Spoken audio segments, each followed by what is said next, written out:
I want to let you guys know I'll be in Jacksonville, Florida, preparing for my comedy special taping. That's March 13th and 14th. With 2 shows on the 14th. Get your tickets only at theovon.com/TOUR. It's Return of the Rat. It's still, I know that you like this rat has returned so many times, but I've just got to, I got to make sure everything's running smooth for the special. It has been so far. So excited to get down there. Reminder, guys, that you can get video versions of our episodes now on Spotify as well. Today's guest is an independent journalist. He's a content creator. He has his own show, 5149, that's on YouTube. We got into a lot. I'm grateful to sit down today with Mr. James Lee.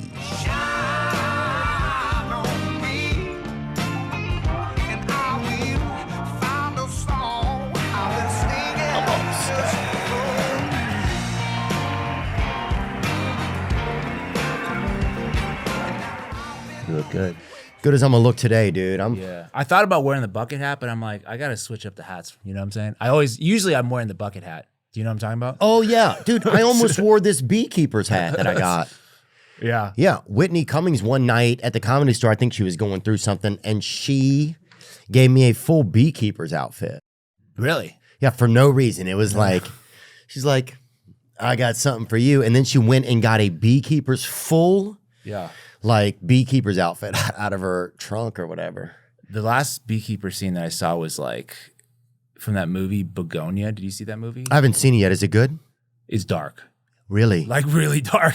Like I'm like this. I was not ready for this. I was not. Like, do you mean perversion or sensuality or like what are you talking about? Dark? It's just like I mean, the plot line, just like humanity, just like the what are they called? They're trying malice or whatever. Well, they're trying to do like cultural commentary. Okay. And so I'm like, wow, this is not a. It's like because I deal in it all day long, so I'm like, I don't need a movie. I like my movies to be like chill, you know, like rom-coms and comedy. Madagascar. Yeah, those kinds of things. Yeah. Yeah.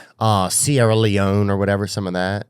I don't know what that is. Well, I was just thinking of other African countries. It's crazy because there's like Madagascar and then there's Hotel Rwanda. So that's the only thing. Like Africa, it gives you like some polar opposites if you pick the wrong African area off of your, to Netflix. I've never been to Africa. Actually, can I tell you this story before we get going? Yeah, for sure. Just a real quick story. Okay, so. No worries. James Lee, good to see you today. And is it Lee? Yes. Okay, good. James Lee. Tell me your story, then I'm going to ask you a question. Okay. So just quick story before we start. I just have to tell you the story. Okay, so this is like a few years ago.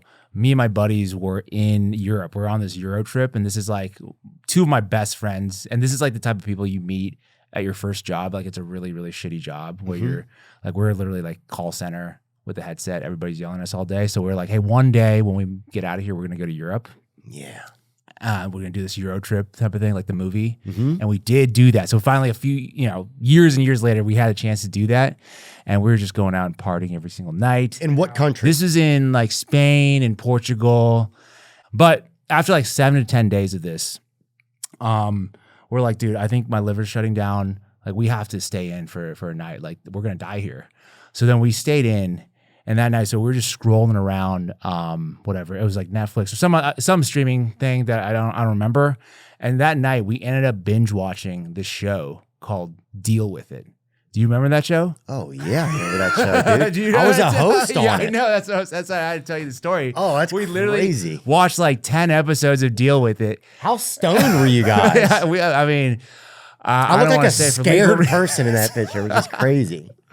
And so then we made a pact right there. We're like, hey, if anybody starts doing weird shit, like you just got to go with it for a little while. Like just see what happens. Don't shut it down right away. But it's a full circle moment from like many years ago. I was like watching this show. That was my first introduction to Theo Von. Was this show. I don't know how proud of you are on the work on this show, but it was it saved my life. Oh, really? It kept you off the streets of Lisbon. Yeah.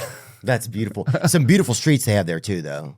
They do. Lisbon's so nice. But dude, no, the show is fun. I didn't have much input. That was kind of the tough part. Like you were just kind of like screwing around. And then I also just realized I look like that lesbian lady from what's that band they sing like Life is a highway. Oh, wait, Rascal Flats. Yes, I looked like that lesbian lady from Rascal Flats, actually. Pull me back up.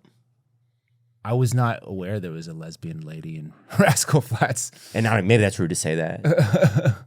Yeah, pull her up. Pretty close, huh? Oh, I mean, there is not a lady in Rascal Flats. I don't see a lady in Rascal Flats. I was like, is that the lesbian? Is that? Damn, I don't know, dude. My bad. I have no. I think I'm thinking of somebody else, dude. Whatever. All right. Okay. Anyways, that was So then that was like the first time I ever saw who you were. Oh, interesting, bro. I don't know how far along in your career at that point that was, but that was probably 13 years into my career, probably. Wow. And Howie Mandel gave me a job there, and thank you so much, Howie. That was fun. Yeah, for people who didn't watch the show, it was like a hidden camera show where there's like contestants, and then one of them has like an earpiece, and you're telling them what to do, and the other person has to like go along with it. Right. So they're doing weird shit, just like, hey, floss at the restaurant, table. Yes. And then or go eat somebody else's food, and there's these challenges that you would have to pass, and if you make it, if the other person is like dealing with it, then they would earn money. Yeah. And so that's when me and my buddies were like, all right, hey man, just in case we're ever in that situation, you just go with it for a little while.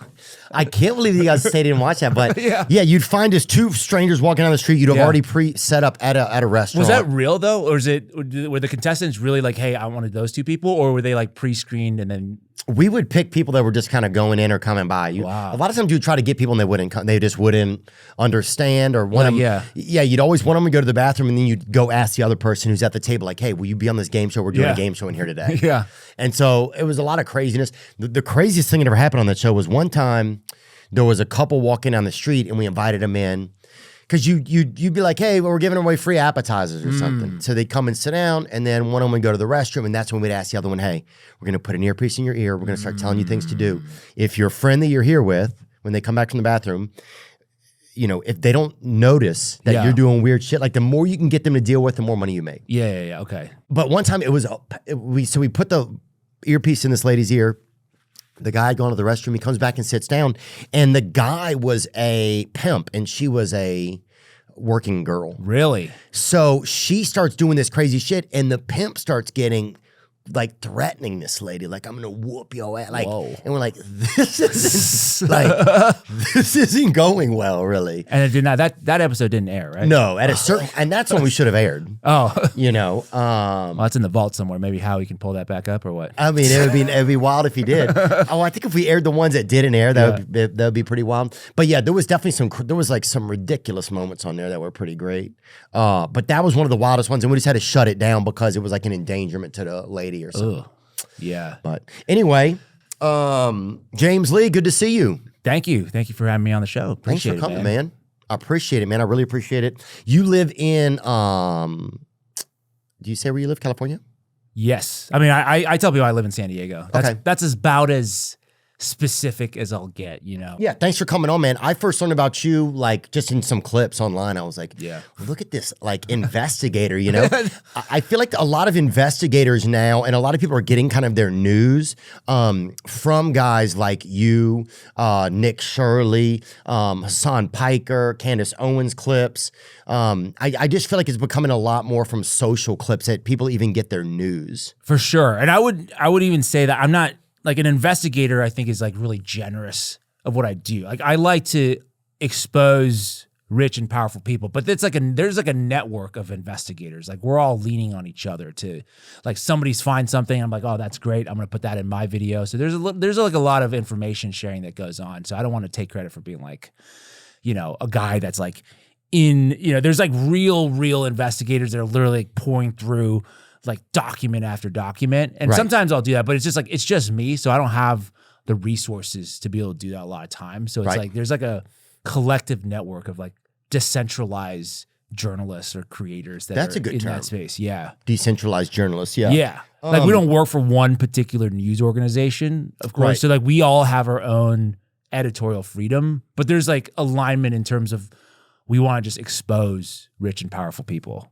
Yeah. Or like, so that feels like your theme is the exposure of the elites. elites or businesses, right? I talk a lot about private equity and how they're basically buying up all the houses, or they're taking over, certain industries like the hospital industry. Or I did one recently that was on, there's a private equity company buying all the sports rinks in the Northeast. And because they want to make more money, they were making rules in their contract when you sign your kid. It's like youth hockey. It's not like elite, hockey. It's like kids playing hockey, and they're making the parents sign this contract saying you can't film your kids while they play hockey because they want you to sign up for this $50 a month subscription service that they own, that they want to it's like, if you want footage of your kids playing hockey, you got to sign up for this. Oh, like it's a Max Preps thing or something It's a company called Black Bear Sports Group, and they own a ton of ice rinks in the Northeast. Yeah, this one right here.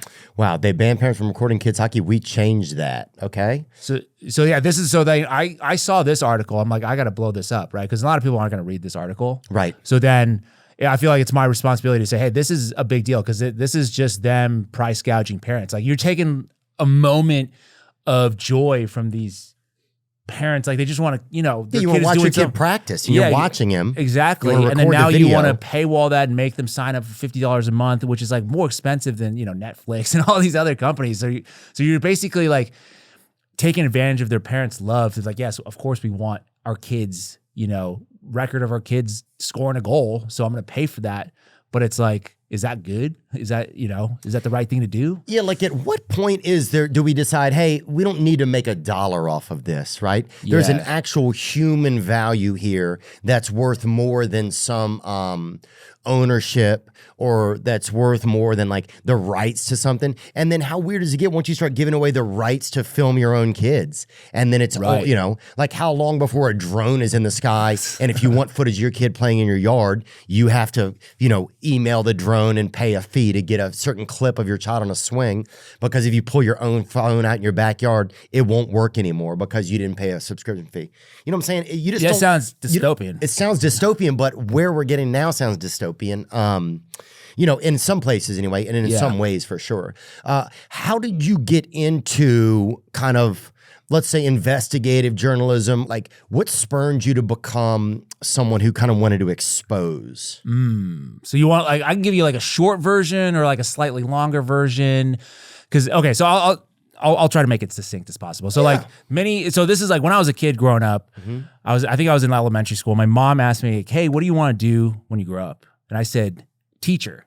She's like, what? And I said, yeah. And she's like, why? And I said, well, summer breaks, duh. No, but that wasn't, so like for me, that was the joke reason. But really, I love just like, I have this natural curiosity for things. I love learning about stuff, and I love telling other people about stuff. So like, to me, that's a teacher. Like, what I do right now is like teaching, in a sense of like, I'm reading, basically like one chapter ahead. And then I'm learning about stuff like, wow, this is really cool. I want to share that with the world. And hopefully you can use that information to better your life. That's my hope.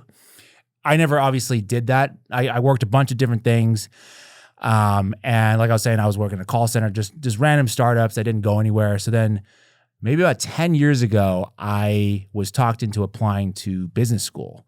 So then I went to NYU. I went to the full-time MBA program at NYU. You lived in New York? A couple of years. Yeah. That's cool. It was cool. I mean, it was cool for a little while. I actually didn't like living in New York. It was like just too much for me. Like the stimulus was. It's a lot. Yeah, it was better back then. Now I go back probably a couple times a year because I still have friends out there and I visit them. And when I go there now, I'm like, whoa, this is like sensory overload for me at this point. But anyway, so I went to business school and I actually wrote my essay because that was when I was applying to business school was when Bernie first started running his 2016 campaign for president. And I was a big Bernie guy. And that's when I first learned, I'm like, oh, wow, the Democratic Party is not so democratic. Like, I'm sure you know some of the stories about him getting screwed over by the DNC. And he got railroaded. He won some primaries and then they pulled him out. They gave, like, for example, they gave Hillary like access to the debate questions ahead of time. They were rigging all the rules against Bernie, just like, and then they were creating smear campaigns that originated from the DNC, like the Bernie Bros. That was like a DNC manufactured smear campaign to say, oh, Bernie Sanders is a racist and a sexist. that came from the DNC themselves. That wasn't like an outside group saying that. It could be. Right? It's like it was never an official DNC contract. Nobody said it was an official DNC contract. It was a leak that came out later on that said, "Oh yeah, they made that." I would not be surprised. I mean, either way, his own party railroaded him. His own party did not give him. No, yeah. People wanted him, and they did not give the people what they want, which is really the most undemocratic that thing. that was the race that we were supposed to have. Like that's one thing that makes me sad. It's like we were supposed to have like the populist right Trump, populist left Bernie. That was supposed to be the election. Yeah. And that was going to be like, that would, imagine that fight right there. That would have been, that's what the soul of America is all about. Instead, the Democrats got like the most establishment candidate, Hillary Clinton. Nobody wanted her.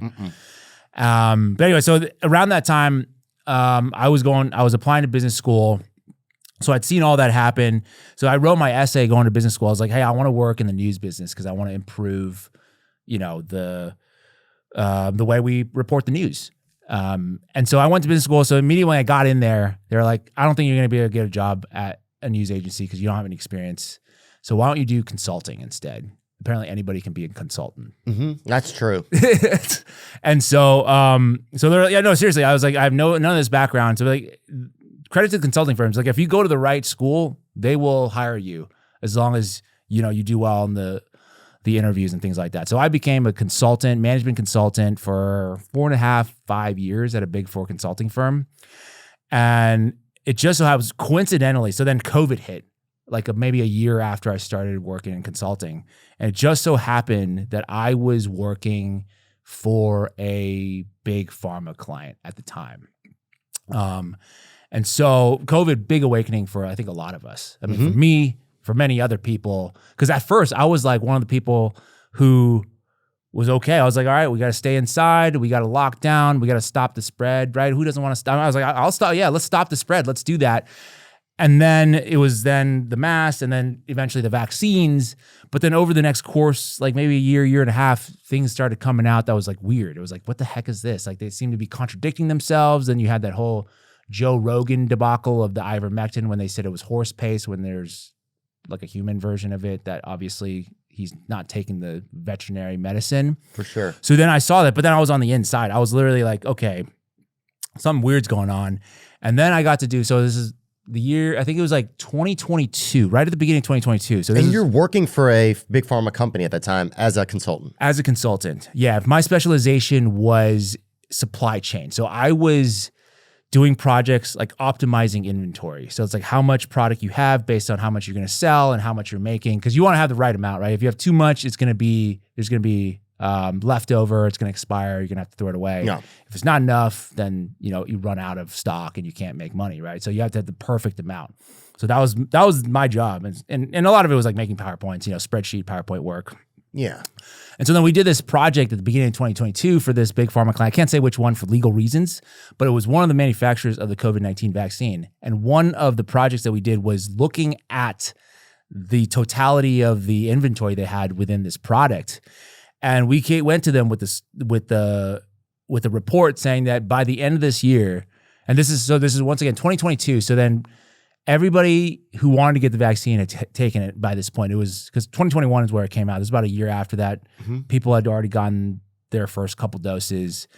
And so we let them know, it's like, hey, it looks like you're going to have a few $100 million worth of inventory at the very least, depending on how you calculate it. It could be worth more than that.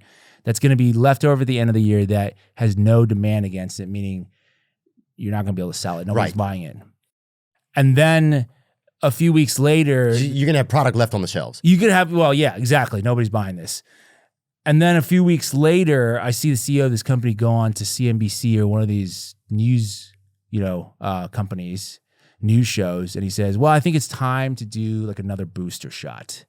And so then to me, I was like, holy fuck, this whole thing is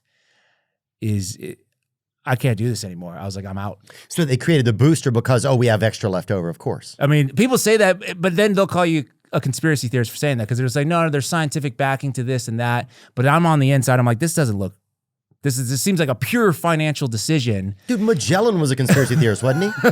What, for going around the world? Well, no. Yeah. Who's the guy that prophesized that there was another place to go to sail to? Well, Columbus was the guy that said the world is round and I'm going to go the other way. right? People were going one direction. He's like, I think I can get around to the other side. Yeah. That was Columbus. Oh yeah, Columbus. That's the original reach around right there. Yeah. First of all, let's just say that, dude. But at that point, I thought, man, I think I'm contributing to evil, and I don't want to do this anymore. Wow. And eventually, I got out. There's a whole story of like me getting let go because I started getting more rogue at work. You know, just like saying stuff you're not supposed to say. Oh yeah, just milling around the water cooler. Yeah.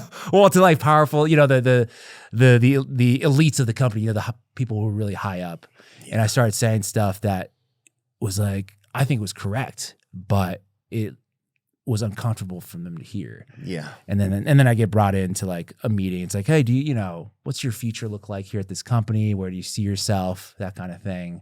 And then I was put on a performance improvement plan shortly thereafter. That people who know, people who work in corporate America will know what that is, right? It's basically their way of firing somebody without legal right. They try to show that there's steps. Yeah, they say like, oh, we're not firing this person for any other reason other than poor performance.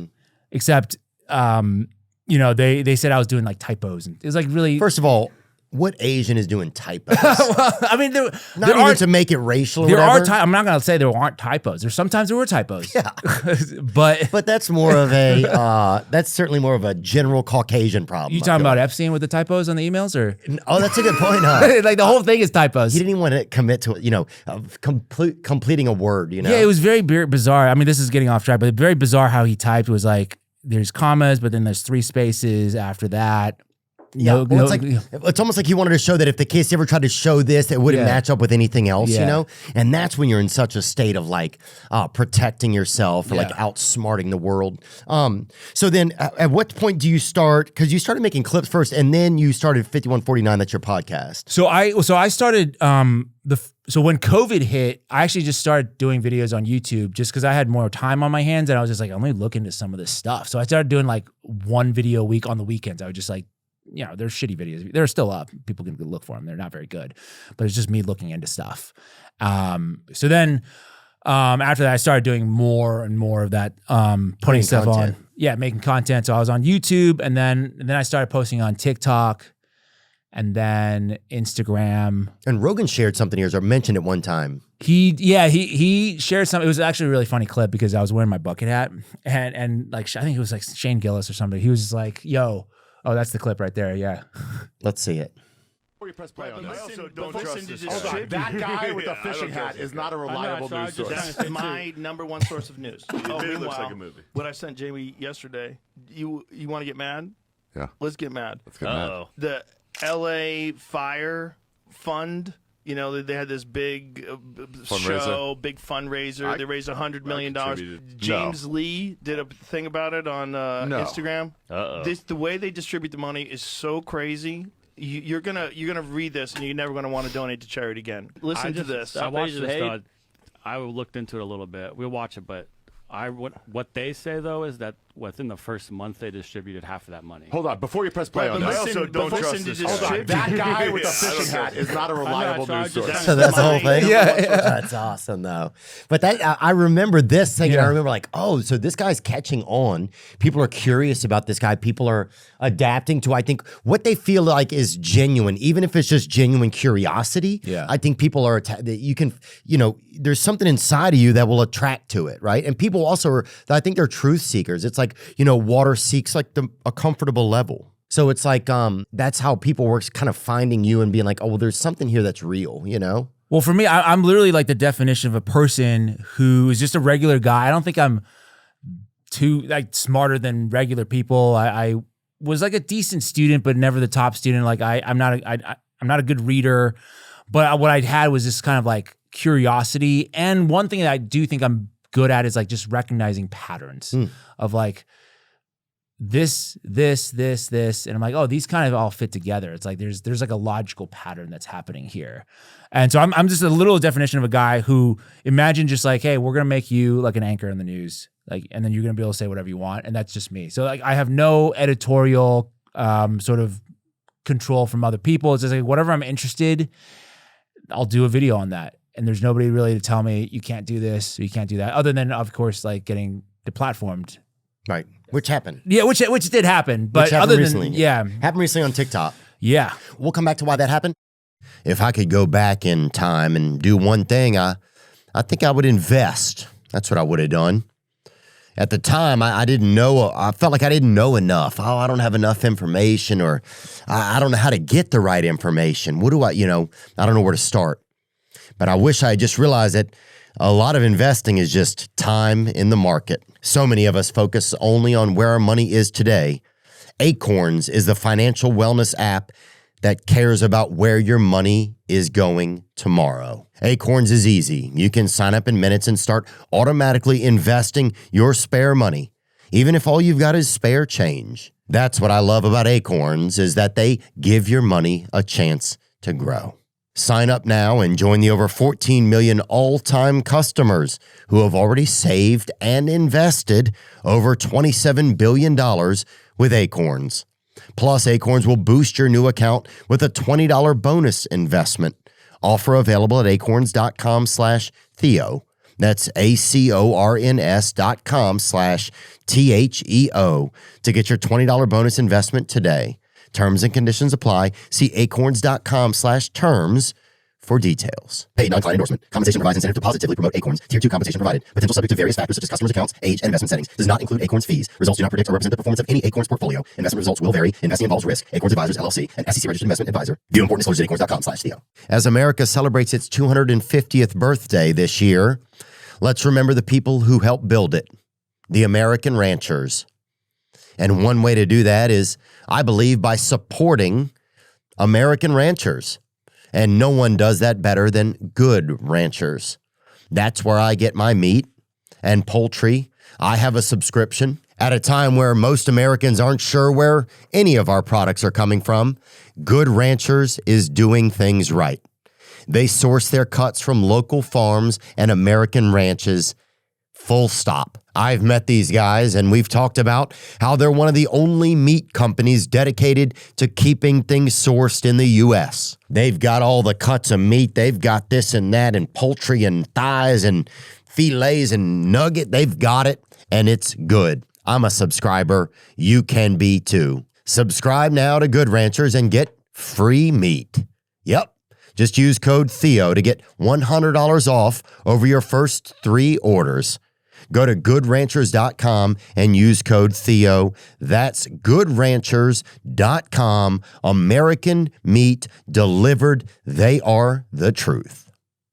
What about the fires? Have you noticed about it? Like, has there been some rabbit holes you've gone down with the LA fire? Well, the LA, so the Palisades fire specifically was now it's very much proven with facts that it originated from another fire that started 10 days earlier. I don't know if you've heard about this. There's another fire that started on New Year's Day. They said it was like fireworks. Somebody was there and there was like a smoldering. So the firefighters had come and technically put it out. But the residents there, and I've talked to a couple residents there, they're saying, no, there was still like smoke emanating from the brushes.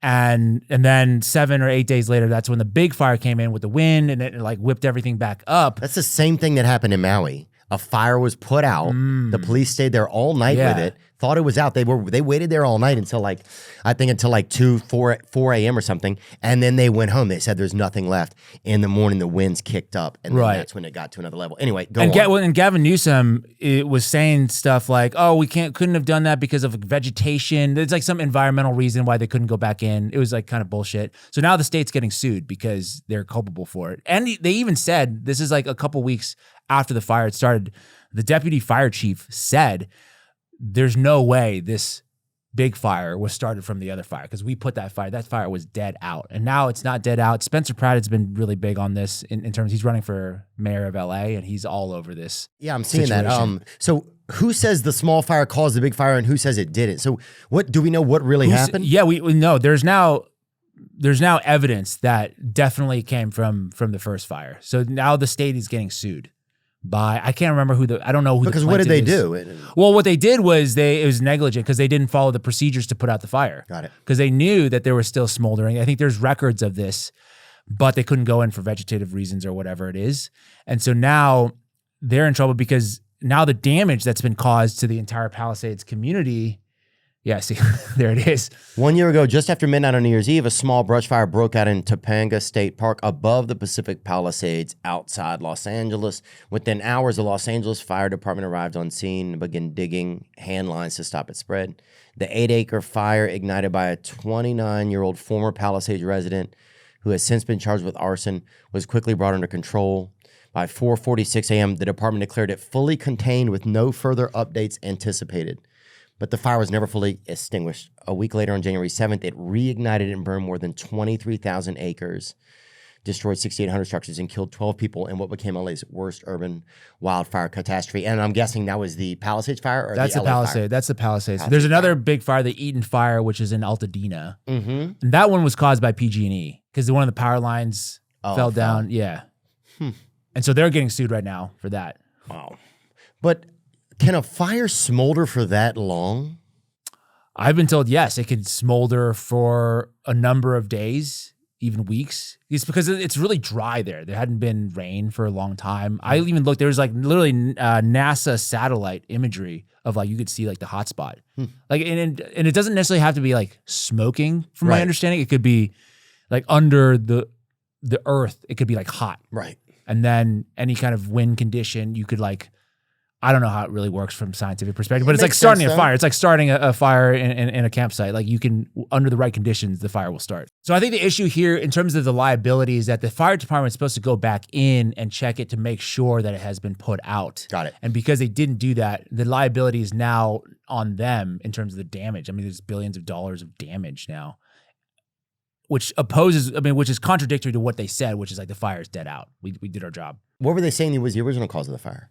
Well, they said it was just like an act of God. It was like, you know, there's no way to stop this because it was so crazy, the wind and Poseidon or whatever. Yeah. Zeus did it. Yeah, exactly. And this is what Spencer Pratt's been going on. But he's like, this is not like just some crazy thing. It could have been easily preventable if you guys had done your job. Well, what was the issue with the fundraising? Were they giving the the fundraising? So there's actually, I think they're getting sued as well now because that was like from like 6 or 8 months ago when I was doing that video.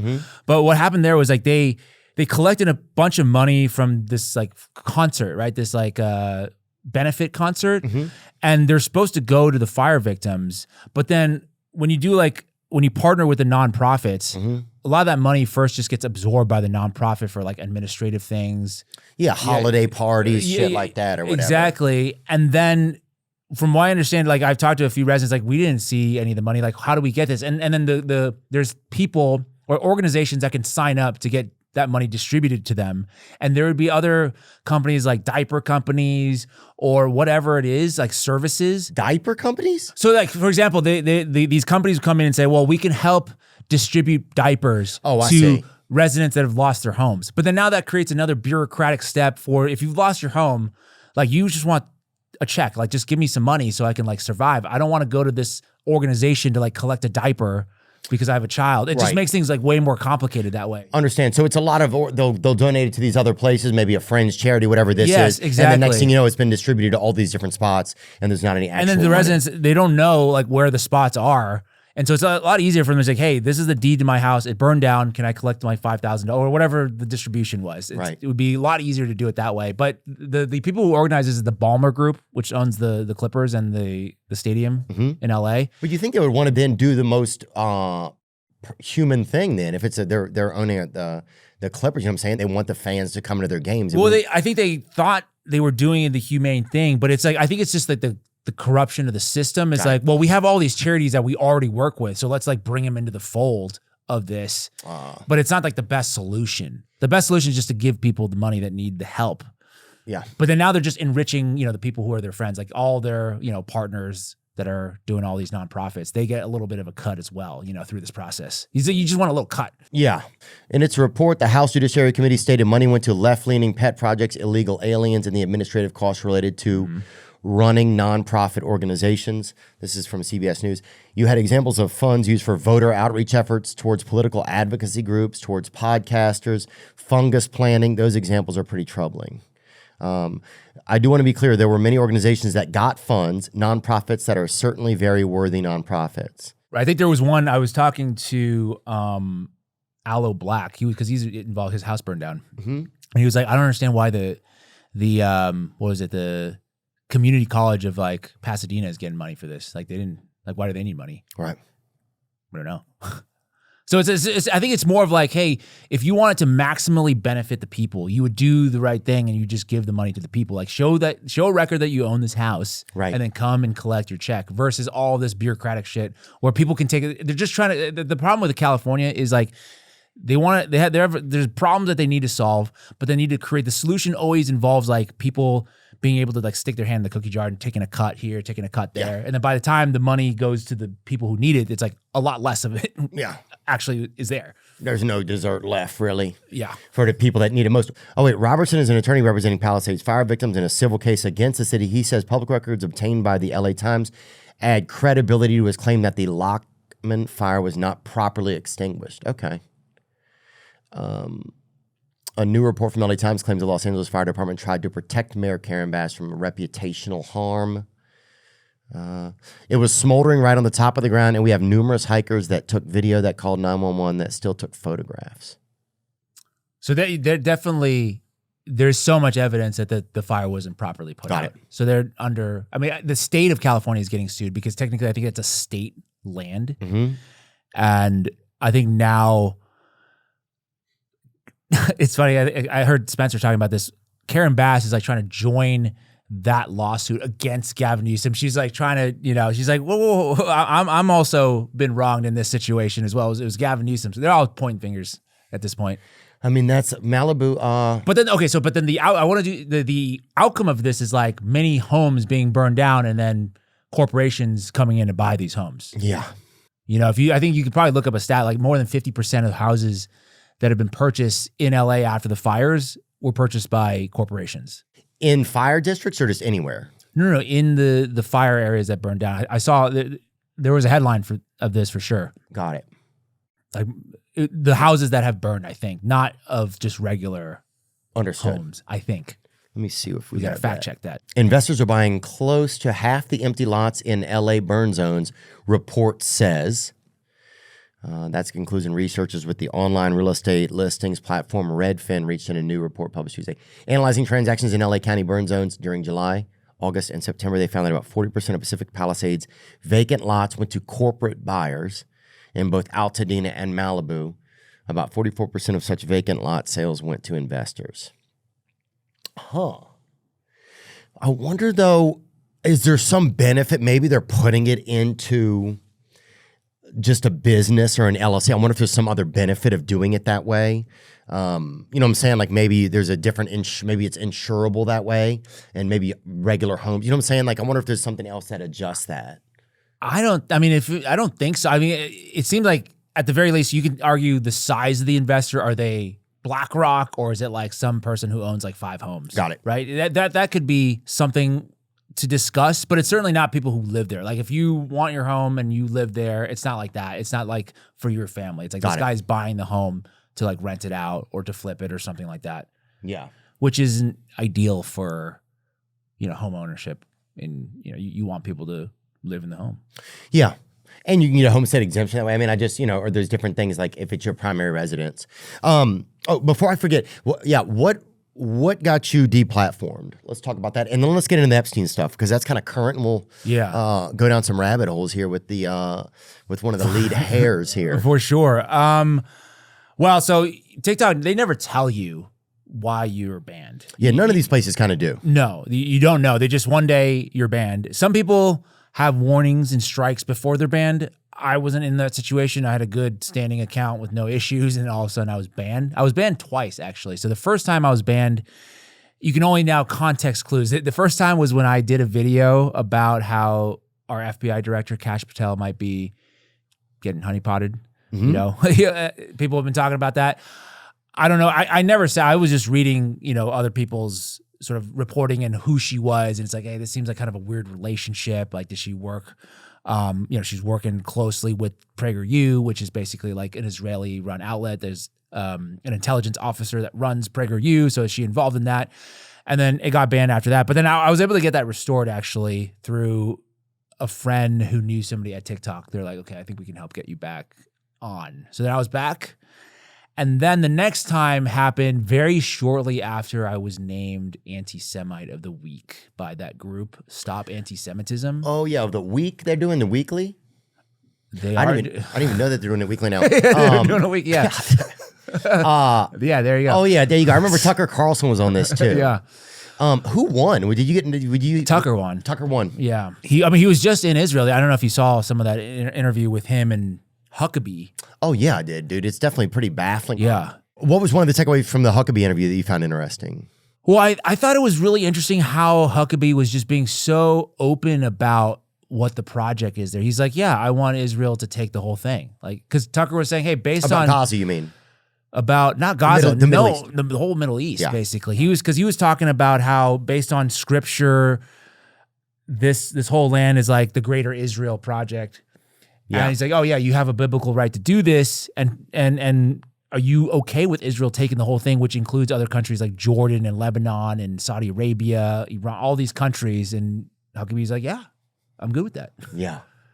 I mean, it's pretty baffling. I mean, Huckabee just really, it feels like he's more of a politician for Israel than America. Well, that's certainly the case. He's the ambassador, right? He is the ambassador, but he also met with Jonathan Pollard, who's the spy, convicted spy, traitor to America, and he met him at the American embassy in Jerusalem, which is, that's pretty fucked up. I mean, yeah, unless he was, yeah. There was actually a clip, and he was like, there was not a meeting, or he was like, it wasn't a meeting, but I meet with people all the time. It was more of like, I was there with him. Okay. Call it what you will. Yeah. But I have a theory around this, because I was like, why would he even want to do this? Why would they want to telegraph it so nakedly to people and basically say that, yeah, Israel controls American foreign policy? That's kind of crazy thing to do. And then why was Tucker even allowed to do this interview? And I have this theory of like, basically both parties, the Democrat and the Republicans, they need to create these release valves for the base in order to keep it intact. Like they have that on the left with like Bernie Sanders, AOC. I see them as kind of a release valve to get people back in the Democratic Party fold. Right. Instead of going to a third party, something else. Like the last election in Michigan, they had this non-committed vote in Michigan where people really, because they didn't want to vote for a Democrat because they're supporting the genocide in Gaza, and they voted for this non-committed party line. Like, I'm not going to vote for anybody. And that was actually a Democratic Party move to insert that in, because if they didn't vote the uncommitted, they would have voted Green Party, and they didn't want people to vote Green Party. I see. So they created this other thing that made them feel some type of way, but really it was owned by the Democratic Party. So it was right, and they both do that. I think you're right on both sides. There's like, and Tucker's the release valve, I think, on the right, where it's like people are kind of fed up with the whole like prioritizing Israel before everything else. So Tucker creates this like, okay, at least somebody's saying this stuff, so like we feel a little bit better. But do you think he's an instrument of the Republican Party to do that? I wouldn't know. You would have to ask him about that. I think he's, from my understanding, I only know people who know him. I've never spoken to Tucker, so I don't know I don't really know anything about him. But I think in general, he seems to me from the outside looking in, sort of a guy who wants to do the right thing, report on the right stuff. Like, I think he really feels really bad about the Iraq war. I mean, you've spoken to him, so you can tell me more. Like, it seems like he's remorseful for the fact that he was such a big champion of a war that got like 1 million Iraqis killed, thousands of Americans, created geopolitical chaos. He mentioned that in the Huckabee interview. Some of that he mentions that kind of stuff a lot. Yeah, to me, he seems genuine. I mean. But it doesn't mean, but he could still be used by the party apparatus, right? Sure. It's like, you want to do this interview? We'll allow you to do this interview. Right. Oh, I see what you're saying. Right. Like even that might even be a way of being used that you don't even realize it. Exactly. Because you give somebody okay, you can interview this guy of ours. We know he'll say some things. Yeah. It'll let people, some will be like, oh, I was right. And it lets a little bit of steam out of the kettle. Exactly. That's one thing I realized about when I was sitting with Bernie recently is, yeah, he just kind of yells these things. And I've been a Bernie guy. I wanted Trump and Bernie to be on the same ticket years ago. Yeah, that would have been wild, huh? It would have been great because I feel like you need to have two people that have different views on the same ticket. Yeah. Like a president and a vice president then. Whoever loses becomes the vice president in the election. That's how they used to do it. The first 3 elections were done. That's how it should be done because then you have somebody that you have differing opinions, who has differing opinions than you, and you guys are in the same office and you guys have to figure things out, right? Like, to me, that makes sense, right? It seems like the most democratic way to go about it. What I realize, it's like, yeah, he's coming here and yelling these things. He's been yelling the same things for 30 years. Yeah, and nothing is really getting done. And then when you look at everything, it's like, oh, wait, we've all been yelling the same things for 30 years. Nothing is it's all like, you start to realize that the politicians and the people, like, politicians are coming on a regular podcast now and just yelling at the people, like, we've got to do this. It's like, motherfucker, we voted you to go do it. Don't vote us to send you up the mountain and then you just come back down and be like, we got to do it. Like, bitch, we just sent you to say we got to do it. So that's when I realized, oh, it's just this. And I think everybody realized that it's a little bit like theaters. It's a shell game. Yeah. And it's theater. And I think everybody's starting to see that. And so I think it's, to me, I think it's getting very interesting right now, which in some ways also is kind of exciting. Well, I mean, that's one of the things that I do appreciate about Trump is that they are saying some of these things just very nakedly. So then we could just have the conversation about the real thing, right? It's like when we go take Maduro in Venezuela, it's not like some bullshit about democracy or this and that. It's like, oh yeah, no, we do want the oil. That is a primary reason why we're going over there. So then we don't have to do this whole rigmarole, this dance around why we're actually there. It's like, oh, we want the oil. So then we could decide, is this really good? Do you really want to be the country that everybody hates? That just, I want to take Greenland, so I'm going to have it. I'm going to take Venezuela. I'm going to take Cuba. Is that really good? Or is it better for U.S. U.S. Standing in the world to like do more diplomacy to get what we want versus just like straight up just sending aircraft carriers or like, the SEAL team to go in there and do the thing? I agree. I mean, and I think there's a part of us now that, like, you're even looking back at historical, like, I'll watch old movies, like war movies now, and it's like I remember as a child, I'd be like, oh yeah, America, we did it, right? And then you watch now and you're like, oh, what are we doing there? Well, that's the Top Gun was like basically the Iran strike. It was literally, the plot is the same, the new Top Gun. Oh, I blame Miles Teller for that. And he knows it. I'm just joking, Miles. But you mean the original one? You mean the original? Oh, the new Top Gun. The new Top Gun with Miles Teller, yeah. Oh, so you're saying that because that was a strike on a uranium facility in Iran. That was the plot of the movie. Oh, wow. And do you think that they knew? Like, okay, hold on. There's a couple rabbit holes here that we're kind of burying eggs in here. But first, let me see. You mentioned Venezuela, right? What do you think happened in Venezuela? Because here are things that just a regular person I heard. There was minerals that we wanted over there. They were one of the few programs that had like their own financial system, so they weren't on the world financial system.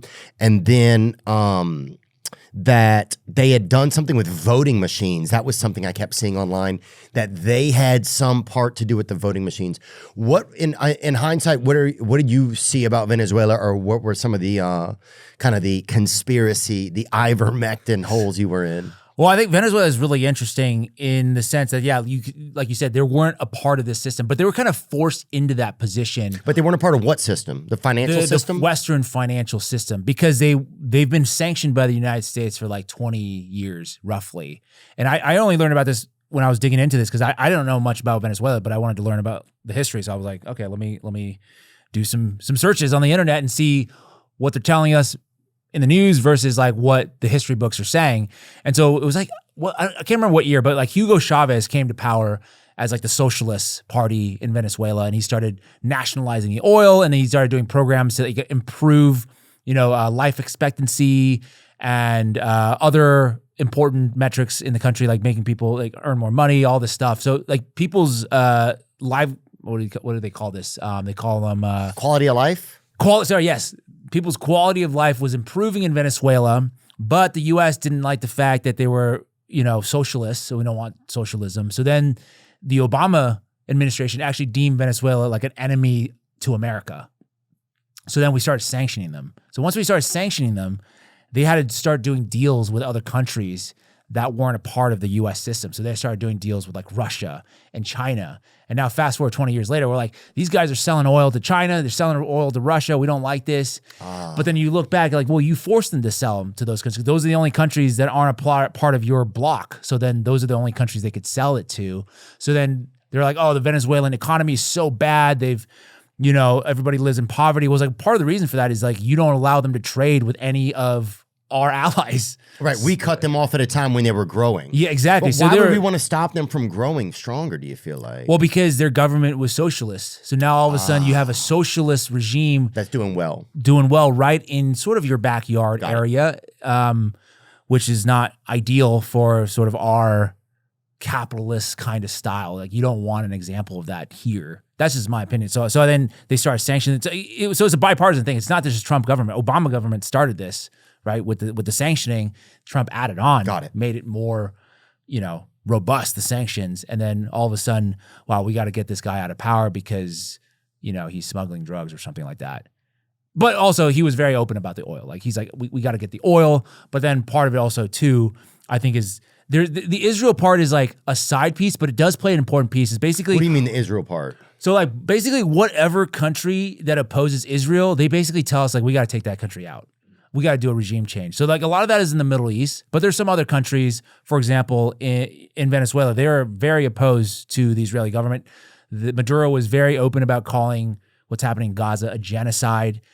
And so they're like, we got to get rid of this. And this is something I learned 20 years ago. There was an opposition guy, I can't remember his name, but he was running for president, and the media kind of slandered him or they smeared him as a homosexual and a Zionist.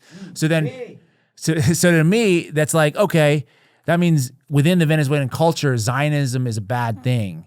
They're ascribing to this guy. So I think Israel will come in and say, hey, this is a country that doesn't really support our existence. We should do a regime change. I see. So you're thinking that part of this was that Israel wanted to come in and have some effect on a country that doesn't support them. Exactly. Got and it. you see that happening with other countries that are not. I mean, Iran is probably the main one right now. That's like the last of their list. I saw you talking to Dave Smith about this, right? There's like a list of 7 countries in the From Middle like the neocons and stuff like that, like wanting to take over. Yeah, exactly. So then Iran is on that list. So it's like, that's why we got to take it out. Even though we have no nuclear weapons at this point, supposedly. They told us. They did. Well, I mean, one of the things is Henry Capriles. Thank you. Yes, this is the guy I was talking about.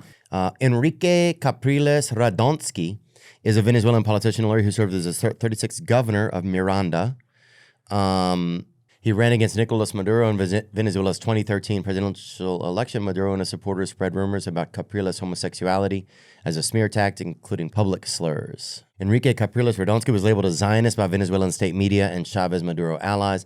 These accusations framed him as tied to international Zionism, often alongside his Jewish heritage. Oh, so he was a Jewish guy, despite his Catholic faith. Huh.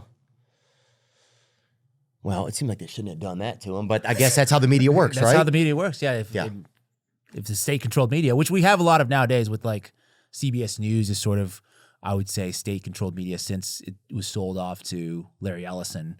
Yeah, Barry Weiss started controlling over there. How do you feel about that's been since she took over, kind of? Well, it hasn't really worked out. I think once she took it over, it was very overtly clear what they were trying to do, right? They were doing pieces that were saying good stuff about Marco Rubio. They were hailing him as some kind of genius guy. They were also doing pro-Israel propaganda. So it was I think it's very clear to people who consume the news what was going on. And it's actually, I think that's a playbook that's maybe a little bit outdated because not that many people get their news directly from CBS News anymore. There's like, that crowd is decreasing. It's like old people. I don't want to say. Yeah, no. Well, a lot of people don't even have cable anymore. I don't even know where you would find it. Some of it, you don't even know where you'd find it. It's like it used to be you knew where the news channels were. It used to be like you knew who the nightly anchor was at all these news, like the Walter Cronkites or the and now it's Peter confusing. Now Jennings, you have like Peter Don Jennings. Lemon like tickling some guy in a church or whatever, you know? Just trying to like tickle the holy water out of some honky or whatever. And you're like, what is even happening anymore? So I think it's just an outdated strategy. They think, oh, I want to buy the news so I can control the news. Got it. But it turns out people don't really like that. People know that. And that's the same thing that happened to the Washington Post too, right? Jeff Bezos bought the Washington Post. He thought they were going to be able to do kind of pro-Bezos propaganda for him. Turns out all his viewers or readers hated that. They canceled And now, I think they just laid off like a third of their staff. Wow. And a lot of that media, it's just older media. Yeah. So it's just kind of like some of that realm is changing. It's just like, not a changing of the guard, but it's like, people want to come and just listen to something in a place where they feel like it's not being controlled anyway. You know? And I think there's that way is old. So then there's other ways they're trying to subversively control independent media as well. And we can get into that. While you're still practicing new year, new routines, have you ever stopped to think about what your shower water is doing to your skin and hair? Most people spend thousands every year on skin care and hair care, trying to fix dryness, breakouts, and dull hair. Dull hair? Without realizing the real problem starts before the products even go on. It's the quality of your shower water. And that's where Jolie comes in. Jolie is a beauty wellness company with a clinically proven filtered shower head designed to remove chlorine and heavy metals that can damage your skin and hair. It installs in minutes, fits all showers, looks great, delivers amazing pressure, thank you, and now starts at just $98. Head to jolieskinco.com/Theo to get yours. That's jolieskinco.com/Theo. And if you or your loved one doesn't love it, you can return it for a full refund within 60 days, no questions asked. Wow. It's also available on Amazon. Start the year with better water. Get Jolie for $98 today. Look, when your company is growing fast, order fulfillment can make or break your success. ShipStation's intelligence-driven platform brings order management, rate shopping, inventory and returns, warehouse systems, and comprehensive analytics all in one place. Wow. Saving customers 15 hours per week on fulfillment. That's huge.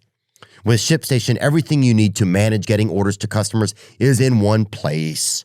Connect to over 200 sales channels instead of 5 to 7 disconnected tools. You've now got one tool. It's doing it all. ShipStation compares rates across all major global carriers, UPS, USPS, and FedEx, to find you the best shipping option on every order, and with discounts up to 90% off. Try ShipStation free for 60 days with full access to all features. Yup. No credit card needed. Go to ShipStation.com and use code Theo for 60 days for free. 60 days gives you plenty of time to see exactly how much time and money you're saving on every single shipment. That's ShipStation.com, code Theo. ShipStation.com, code Theo. There's other ways they're trying to subversively control independent media as well, and we can get into that if you want later on. Well, yeah, I mean, you got deplatformed, so that was from TikTok, you said, and it was from something that was... Well, I think it was related to me being named Anti-Semite of the Week. Okay. And I think they have like tight connections because TikTok's moderation team is run by an IDF soldier. Ex-IDF. Yeah. She was hired recently to run moderation at TikTok. She's an American who moved to Israel, then got Israeli citizenship. There it is. Erica Mindell. That's a pretty name. IDF soldier, public policy manager of hate speech at TikTok. Well, did you say something that was hate speech? Well, according to them, yes, because I've been really critical of the Israeli government, the genocide, all these subversive tactics. They lied to us about all kinds of stuff. So I do report on that, and that is now considered hate speech at TikTok. So I'm criticizing the Netanyahu government, right, for what they've done. That is now considered because of the definition. Now they're basically saying anti-Zionism is anti-Semitism. That is the definition that they're all adopting, including like the ADL. So if I criticize the government, that's sort of a proxy for criticism of Jewish people. Well, to me, that seems bizarre. I mean, I'm at the Comedy Store last night and people are having jokes that are anti-Israel and the crowd is going nuts, right? The entire crowd is cheering in those moments. You know, it seems to be a very popular sentiment that people aren't going to support a government that's doing what I believe is largely believed by most people these days to be a genocide or to be some people call it a new Holocaust or whatever. People call it different things, right? Right. But that most people believe that it's wrong, right? People saw it. You can't trick my heart. You know what I'm saying? It's just like, if the media's been telling me for years with a Holocaust definition that this is wrong, then you can't show me the same thing and say it's not wrong for some reason. But also to not attach that to my Jewish friends. Like, I had Jewish friends who are in the audience this weekend, and I make anti-Israel jokes, and they don't none of my friends have a problem with it, So I don't know how one really connects to the other, and I don't know if is that a problem of someone who's just trying to have a voice, or is that an Israel's problem that they need to figure out with their own behavior? Does that make any sense to you? Yeah. I know exactly what you're saying. I think part of it is too, it's kind of a little bit dark, I think, what I'm about to say, but I think part of them wants to create more anti-Semitism. That's like sort of the goal, is like, you are not anti-Semitic at all. You don't have any hatred towards Jewish people. You think everybody should be treated the same, regardless of their, creed or color or race, immutable traits or whatever. And they want to make it so that you actually don't like them, because part of the Israel project is getting Jewish people to move to Israel. This is what I've been told. This is what I've been researching for the last couple of years. Like, that's part of their strategy. There was a very famous Israeli podcaster who was like, "Oh, I love Mamdani." And they're like, "Why do you love Mamdani? He's like an anti-Semite." I don't believe that's true, but they're saying, "Hey, Mamdani's really anti-Israel." He's like, "This is great because this is going to get people to move to Israel. That's what I want." And so I think that's part of the strategy. There's also another thing too, with like a group like the Anti-Defamation League, that their whole job is like to reduce anti-Semitism, right? That their job is combating anti-Semitism. Well, that makes sense. Like, I mean, I think you want to be able to protect like people. Right. No, so the crux of that is then you get into— Has the ADL spoken out against the Israeli government? No. They're pretty much run by the Israeli guys. So that's the problem with the ADL. That would seem like something they should do, is speak out against the leader. No, the ADL has long been— I did a whole mini documentary. But that doesn't make sense what I'm saying. Like, why wouldn't you speak out against the bad guy? Because the ADL is acting on behalf of the Israeli government as sort of a spy organization in America. I mean, you could look at that as ADL. So they're not a free-thinking group. They're a group that is a— Yeah, they're a civil— they call themselves a civil rights group, but what they're actually doing is trying to like create more anti-Semitic behavior in the United States. Because if you think about it this way, like, you have an organization, your whole thing is like combating anti-Semitism. So let's say one day there's no more anti-Semitism. What happens to this organization? You're out of work. You're out of work. So then they got to create more anti-Semitism. So every year the ADL is crazy, dude. Every year the ADL has published the anti-Semitism report. It's gone up every single year. The same guy is still there. I'm like, if you were the CEO of a company and your job, you're doing shittier and shittier job, wouldn't you get fired? Wouldn't somebody else go in there? You would need that number to come down. But every year the number's going up. The donations are going up. They're in the very nice building in New York City on Park Avenue. So like, there's a whole like industrial complex. Same thing with the homeless. I make the analogy of the homeless industrial complex in California, where so much money is pouring into homelessness. But what happens if we actually solve this problem for all these organizations?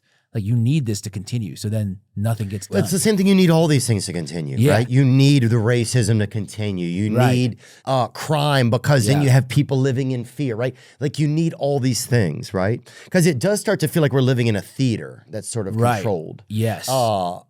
Well, let's get into some stuff that's kind of current. Okay. And do you feel like an anti-Semite? Did you feel like that was fair that they said that? Well, no, absolutely not. You can go to that article. There's nothing in there that I said. I don't. Well, first of all, speaking personally, like, I don't have any problem. I have a lot of Jewish friends. I went to school in New York. So I'm very sort of connected in that community. And some of in the bagel belt. I mean, I would never sort of. I try to be like, I'm like so scared of even saying anything like that. You know what I'm saying? What, the bagel belt? Yeah, I don't. That's funny, dude. I can't. Who doesn't love good bagels anyway? My friend Max is opening a bagel shop in Florida right now. I know. I love a good. I mean, every time I'm in New York, I'm eating bagels like every other meal.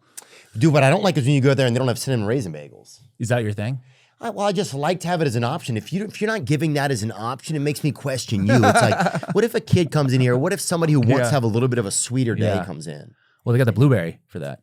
Yeah, I don't believe in that one. Anyway, what does it say? James Lee is a conspiracist who brands himself as a champion of the independent thought. He uses his persona to spread long-standing anti-Semitic tropes and conspiracy theories. His commentary distorts the nature of anti-Semitism and vilifies Jewish communities. Damn, James. But I challenged them to find an example of me vilifying a Jewish community, you know? Yeah. Well, it says right here, they aren't even hiding it anymore. Israel owns America. Well, I mean, they do. Well, let's talk about that for a second, man. You know, because so much now there's like, why are we giving money to Israel? You hear that all the time, right? It's not even, you know, something that people are scared to even talk about anymore. It's like, what are we sending all this money to Israel for? And really just why is there the connection, right? Like it's, and there's not like a clear answer sometimes. It's never like, hey, this is our ally, because, you know, this is, but yeah, you're like, we can't pay our nurses. We can't, you know what I'm saying? We don't have, like, we have issues in our public schools. More people are choosing to homeschool than ever, which is just another burden on the family, really, right? You know, our food supply has been deemed toxic, right? That's something that we're battling right now. 70% of young men can't serve in the military because of the physical shape that they're in, right? Like, so you start to wonder, why do we have this extra money to just send to a place, right? So that I think is a very fair question. And I've been thinking about it a lot. And I don't think we're just sending money to a place. I do believe that our country is owned by Israel and that, so you just give the money to the boss. So it's not us, they're just getting the money that's theirs. That's theirs, yeah. That's what I started to realize, because I'm like, yeah, because if you do this for so long and it doesn't make any, you know what I'm saying? Like, there's no answer. It's like, oh, well, that's the boss coming in just getting his money, you know? And so, yeah, I just think that that's kind of where we're at. And I don't mean that in an un-American way. I think there's still like a lot of like strength and heart in the idea of America. But I've thought for a long time that we're just like an LLC, like we're a shell company that's owned by Israel. And that's honestly just what it feels like more and more. Yeah, well, part of because it's like we're supposed to be like allies. So then we're supposed to have like cooperation. You get something out of it, we get something out of it. But then I recently was listening to a podcast with that CIA guy. I don't know if you've talked to him, John Kiriakou. The long guy with the curly hair? No, John Kiriakou looks like that. Yep. And is he a good guy? He's a good. So he was the one that whistle blew the torture program after Iraq and in Guantanamo and those places, like, and he went to jail for 2 years because he violated some statute or whatever for telling us about that we were torturing, you know, people. Oh, he told it? Yeah. CIA whistleblower John Kiriakou, who exposed the treatment of al-Qaeda suspects held in secret prisons, told the Bureau today it was now down to journalists to tell the full story about the intelligence agency torture program because politicians did not have the will. Okay, got it. So I just wanted to get some clarity on who he is. So anyways, he was asked, is there like one particular intelligence agency that you just did not trust? He was like, yeah, it was Mossad. And he was telling the story about how every time Mossad comes into the CIA headquarters, they try to drop off some gift that has like a bug in it, so they're a listening device. And every single time they would catch them, be like, guys, you have to stop bringing these bugging devices into our headquarters. And eventually, I think the Mossad is no longer allowed at CIA headquarters because they keep trying to bug our conference rooms. But they have access to our conference rooms. Like, you know what I'm saying? Like, do you think that's, oh, this was in the past? You mean or recently? Past. Okay, got it. Yeah. So he was the one who was he was just saying that those were some stories from there? Yeah, so I'm like, this is not how an ally should act, right? Because we're supposed to be partners. Like, why are you trying to bug or, you know, spy on us? Right. Right. That's one thing. I think Tucker was talking to Ted Cruz, like, should Israel spy on us? Like, is that something that they should do as an ally? So that's what I'm saying. Is like, this relationship is like, a little bit like I think they're just monitoring their employees. Yeah, like a little bit of an abusive relationship is what is going on, right? That's kind of how I would view it in like a more like, you know, just like a layman setting way of putting it is like, I think this is an abusive relationship. They keep kicking us and then we keep going back to them and like saying, please, well, we'll do better next time and we'll help you and this and that. Well, what spurned this, I mean, the thing that spurned this is the stuff in Gaza. That's what spurned so much of this, people looking at Israel and being like, what is going on here? Right? Like that's when it broke for the regular American public. I was definitely not looking at Israel before. The only weird thing that I saw that kind of got my sort of red flags raised was about a year before that, Israel had killed a journalist, an Al Jazeera journalist who's, I believe, an American Palestinian. And they said, no, they were caught in the line of fire or something like that. But then it later came out that, yeah, they just executed her. And I'm like, what's going on here? This is very bizarre. Like, why are they able to just kill journalists without any kind of, international condemnation or anything like that, without any accountability? So there's something weird going on here. And then October 7th happened. And that's when I think everybody started looking in, and you do one search and like, oh, this is what, and Charlie Kirk was one of the first one, like, I think 2 days after, he was like, this is one of the, why did this even happen? Like, was there a stand down order kind of situation? Like, how are they even able to come across the border? This is one of the most secure borders in the world. How did it take them 6 hours? He's like, it takes 45 minutes to fly from Jerusalem to the border. Why are you, what's going on here?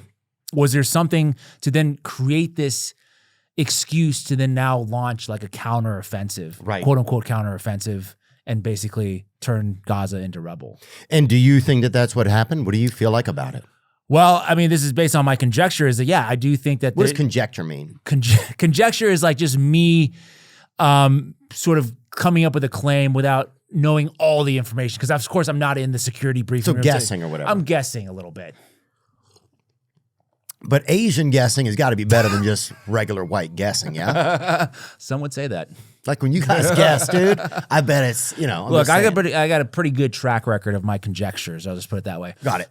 So like, there's no other explanation. Like why, it would at most take 1 hour for them to respond. It took them 6 hours to respond. Doesn't make any sense. So then it's kind of like 9/11. It's like we kind of knew some shit. Like somebody knew something, right? There was like the shorting of the airline stocks. There were people taking insurance out on the building.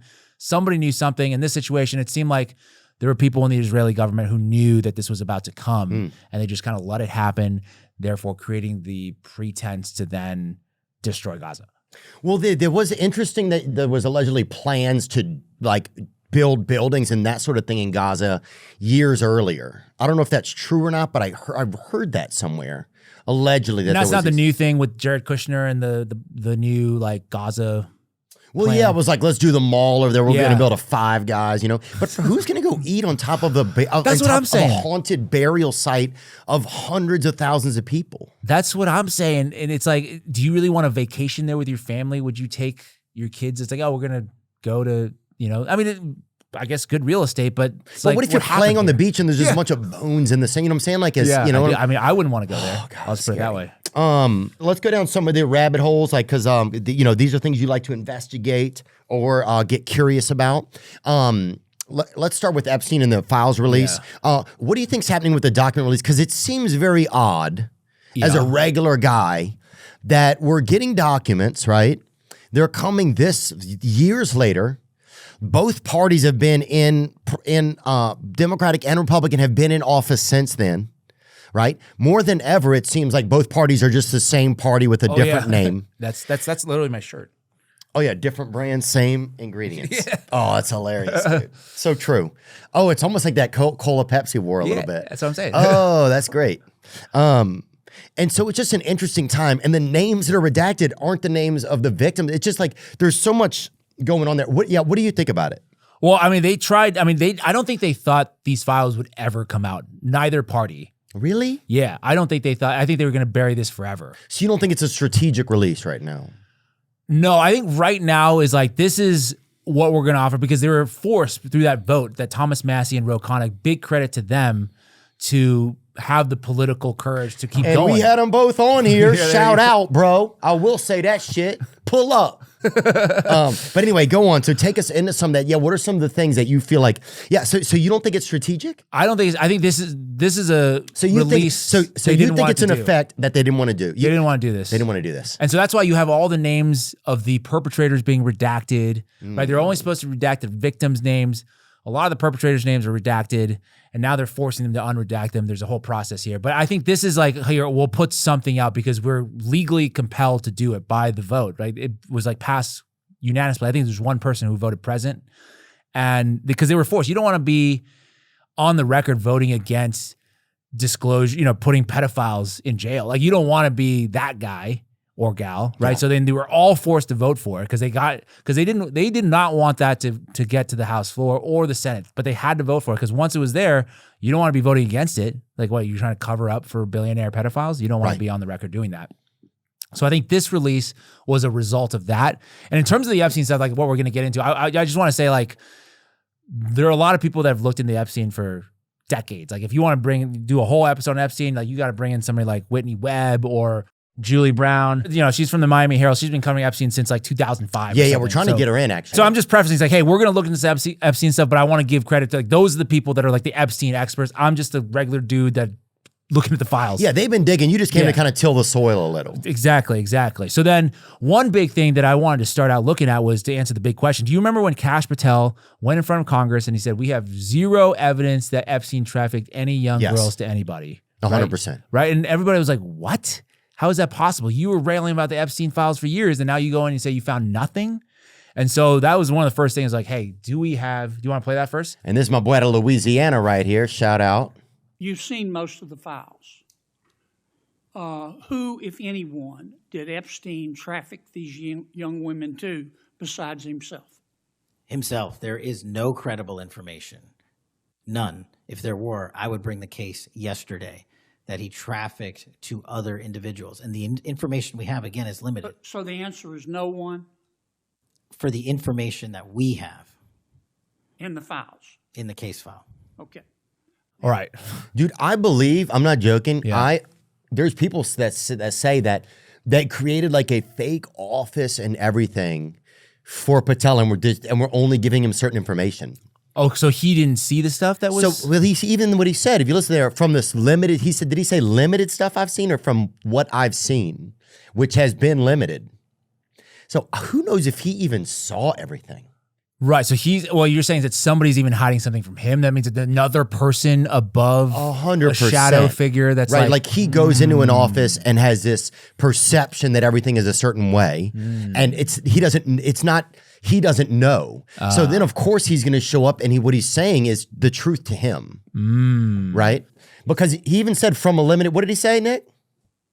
For the information that we have. Well, they have it. Well, but he's denoting that, you know what I'm saying, from the information that we have. I bet he didn't even see all of this stuff. Well, I bet he saw some of it because the stuff that has been released, some say it's half, some say the Channel 4 News in the UK say it's 2% of what the total is. We don't know what the real number is. But so one of the things I want to look at is there anything in the files that suggests that Epstein trafficked young girls to other people other than himself, right? That's a big question that we should all have answered. And I'm not even looking. So there's within the files, there's the emails, right? Between Epstein and a bunch of other people, but there's also like FBI tip stuff where people are saying crazy. This is where you see a lot of the Trump stuff is like people calling the tip line saying, I saw Trump do this, I saw Trump do that. So I'm like removing that stuff. I'm just going off the emails to say, look, does it look like, and there's one email chain between Epstein and Steve Tisch. And Steve Tisch is the owner of the New York Giants. Is he really? Yeah. Shout out Jackson Dart. And so go. So let's start at the bottom because let's do it in chronological order, right? Okay. I don't know if you want to read it or you want me to read it. I don't know who to be. I guess I'll be Tish. Okay. All right. Okay. And you be Epstein. Yeah. Hi, Jeffrey. I just had lunch with your assistant's friend, blank, who I met at your house Wednesday morning. Very sweet girl. Do you know anything about her? Thanks, Steve. And then Epstein says, no, but I will ask blank, all confidential. I will get all info. Did you contact the great fake ass tit blank? She's a character, short term, has an older boyfriend, going to acting school, a 10 ass. I am happy to have you as a new, but obviously shared interest friend. Thanks, Jeffrey. Curious to know about redacted. I will contact redacted, pro or civilian. So that probably means sex worker or just a regular non-sex worker. Right. And then the next thing is send me a number to call. I don't like records of these conversations, obviously. Oh, 310-779-8969. I wonder if I already have it in my phone.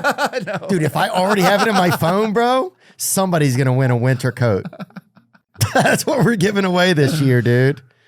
If they allow us to have it. Is this stupid that I'm looking? 779-8969. If you call, tell them we're live to tape. Okay. Nope, nothing. Okay. Close call. Oh. Okay, sorry. So then Tish writes 310-779-8969. I've reached out to blank. She's not on this trip. Okay. Thanks. Thanks, yeah. And this is Epstein. Report just in. You did very well. She wants to go to the play. She's a little freaked out by the age difference, but go slow and wait. I will try to convince her not to return to Ukraine. Having her crying worked. Okay. Nice report. Funny comment on crying. So trying to seem like he's not involved totally. I don't know. It seems like, okay, so, I mean, it's a little bit disturbing with the crying. It's like, why are you having her cry? Like, was there some pressure involved? Right, but it could have just been that she was upset about something as well. Could have been, yes. There are, I guess, innocent explanations for this. But at the very least, this looks like he's trafficking somebody to somebody else. It's just the subject line is Ukrainian girl. Oh, that's a good point.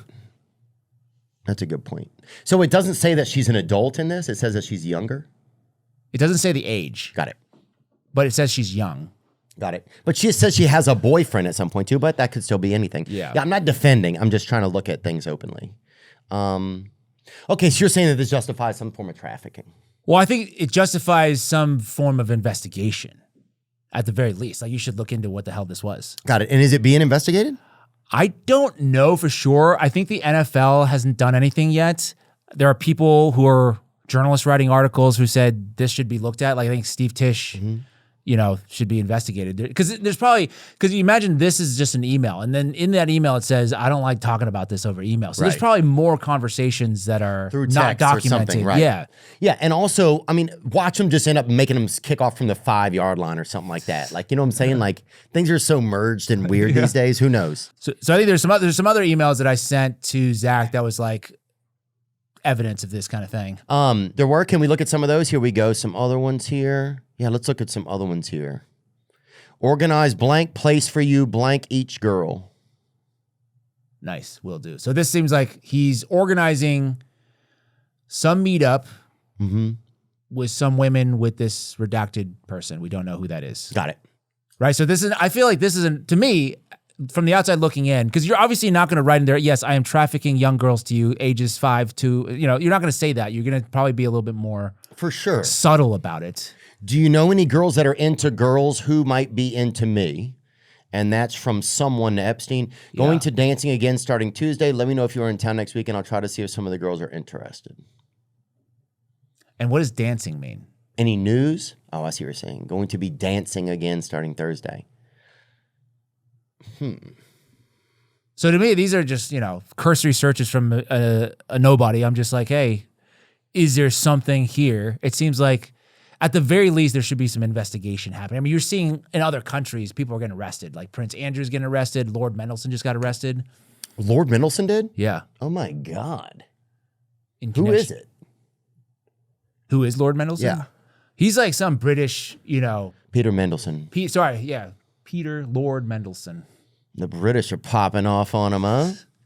Watch him get Paddington Bear for something, dude. He always looked a little suspicious, What are some of the other most suspicious things that you've seen from the Epstein files? Well, so the other thing that I wanted to look into too was the big conspiracy is like, Epstein was running a blackmail operation. He was a spy running a blackmail operation on behalf of Israel, right? You probably heard that. Yes. Do you think he was a spy, or do you think he was just a guy that was like, obviously perverted, pedophile type of dude who was just like, just a bad dude into some dark shit and had a lot of money? He was definitely a spy. I mean, if you could pull up, he was issued in the 80s an Austrian passport.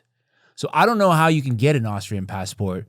Well, this is so fake Austrian passport, right? So you have his name, go up there to the top, right? Marius. He looks like Roberts. a little bitch. Look at him. Right? So then how do you get one of these things? Marius Robert was his name?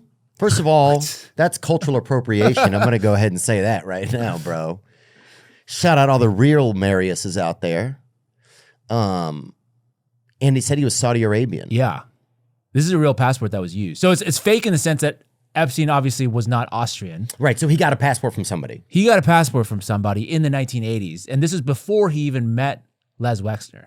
Okay, and so to me, this is some indication that, so he maybe was tied up with the State Department or intelligence, right? He was an asset of some sort that they wanted to issue this to so you could travel around Europe, using an alias. Right. There could have been 100 different versions of him. Right. And he's one that over time just worked well enough, that had enough success. I think Right. that, because with anything you do like a seed kind of program, you would do like, let's see, let's see what's going on here. Well, so based on my cursory historical knowledge, this is done by the CIA. So the 1970s, there was a thing called the Church Committee. Have you looked into the Church Committee at all? But that's when all the crazy shit came out with like COINTELPRO and MK Ultra, where they basically exposed the CIA for all these covert operations, regime change in the Middle East and in Iran. All this stuff came out because prior to the 1970s, the CIA would be just doing this stuff. They would just on CIA records, they're doing this stuff, and then after the Church Committee, they basically had to go through various channels of like mobsters or like seedy characters in order to still continue to do what they do.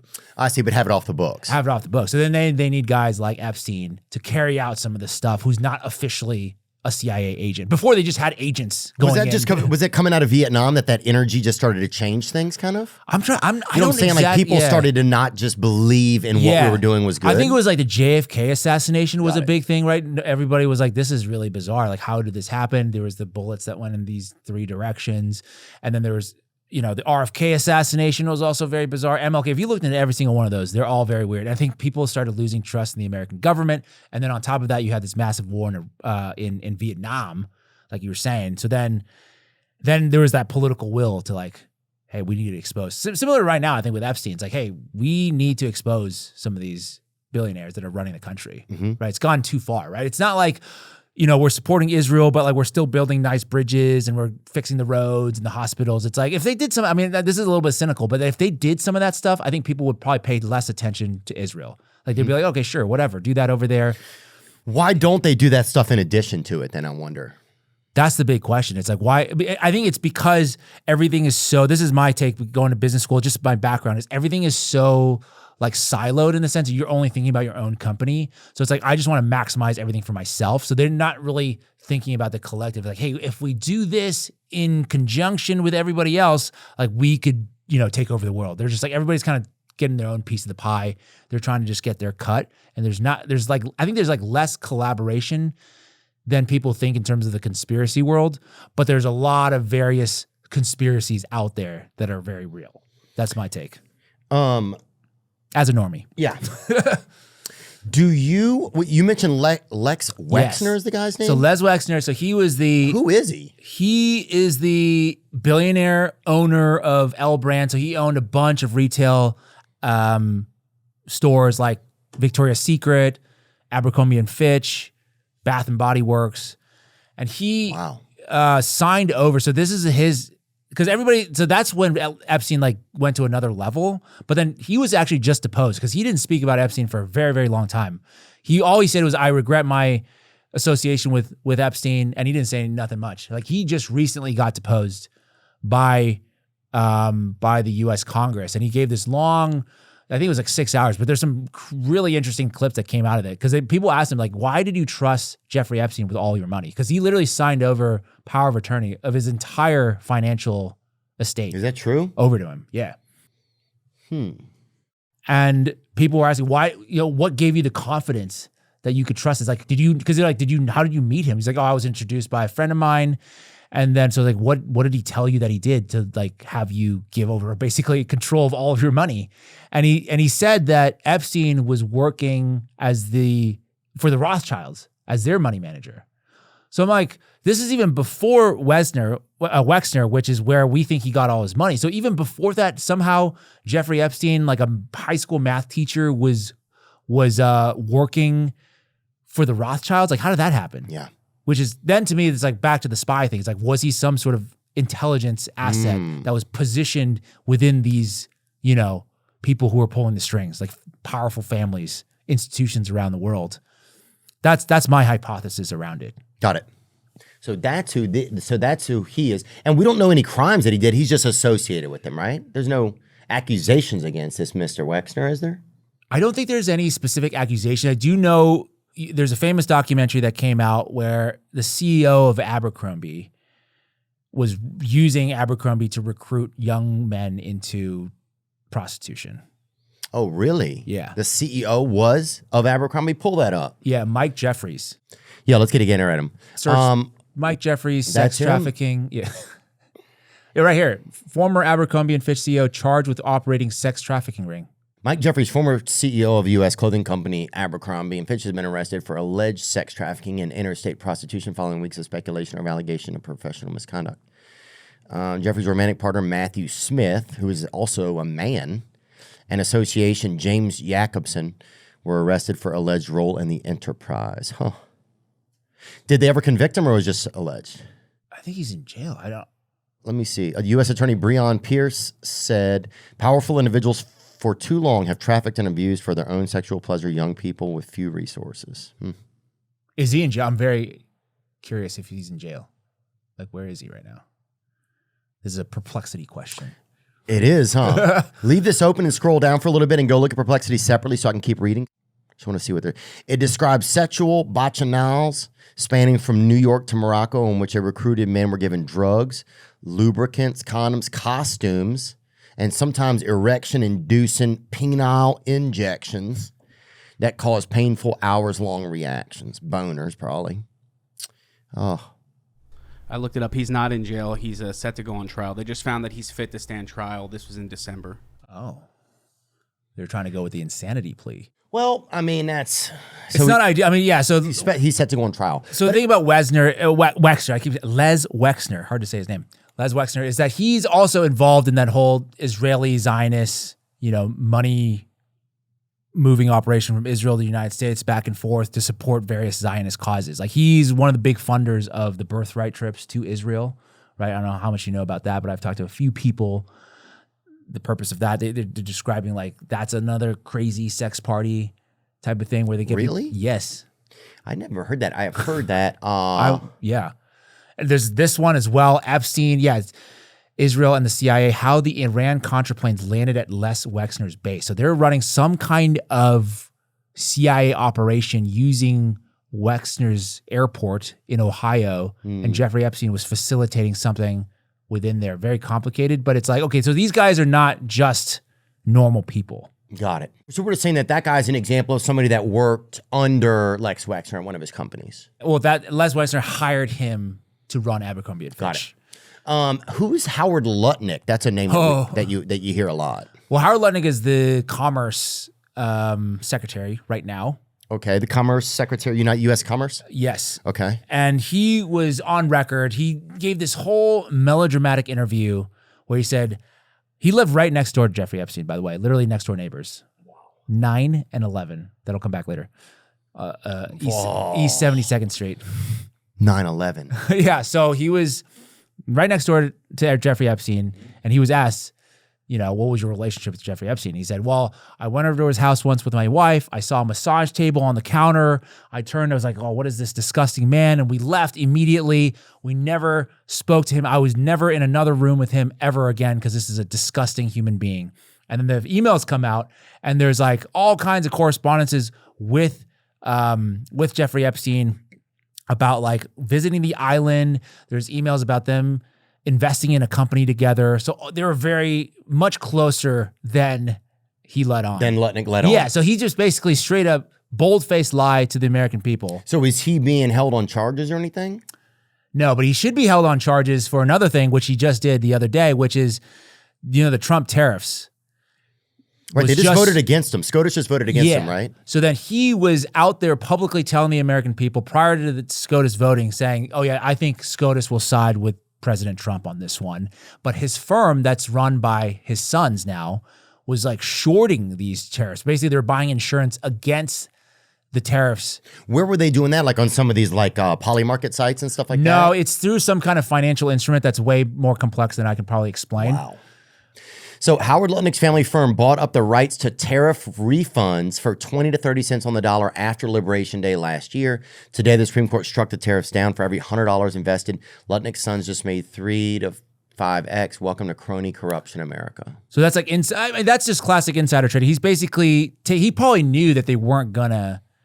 Right, but he says that. But he says that on TV, saying, "Oh no, I think they're going to side with the American people." Allegedly, yes. Well, yes. I don't feel like I use that word enough today. So if but there's another connection with him and 9/11. So he was profiting off of Trump's tariffs. Yes. Right. So then allegedly he would have known then that the Supreme Court was going to do that.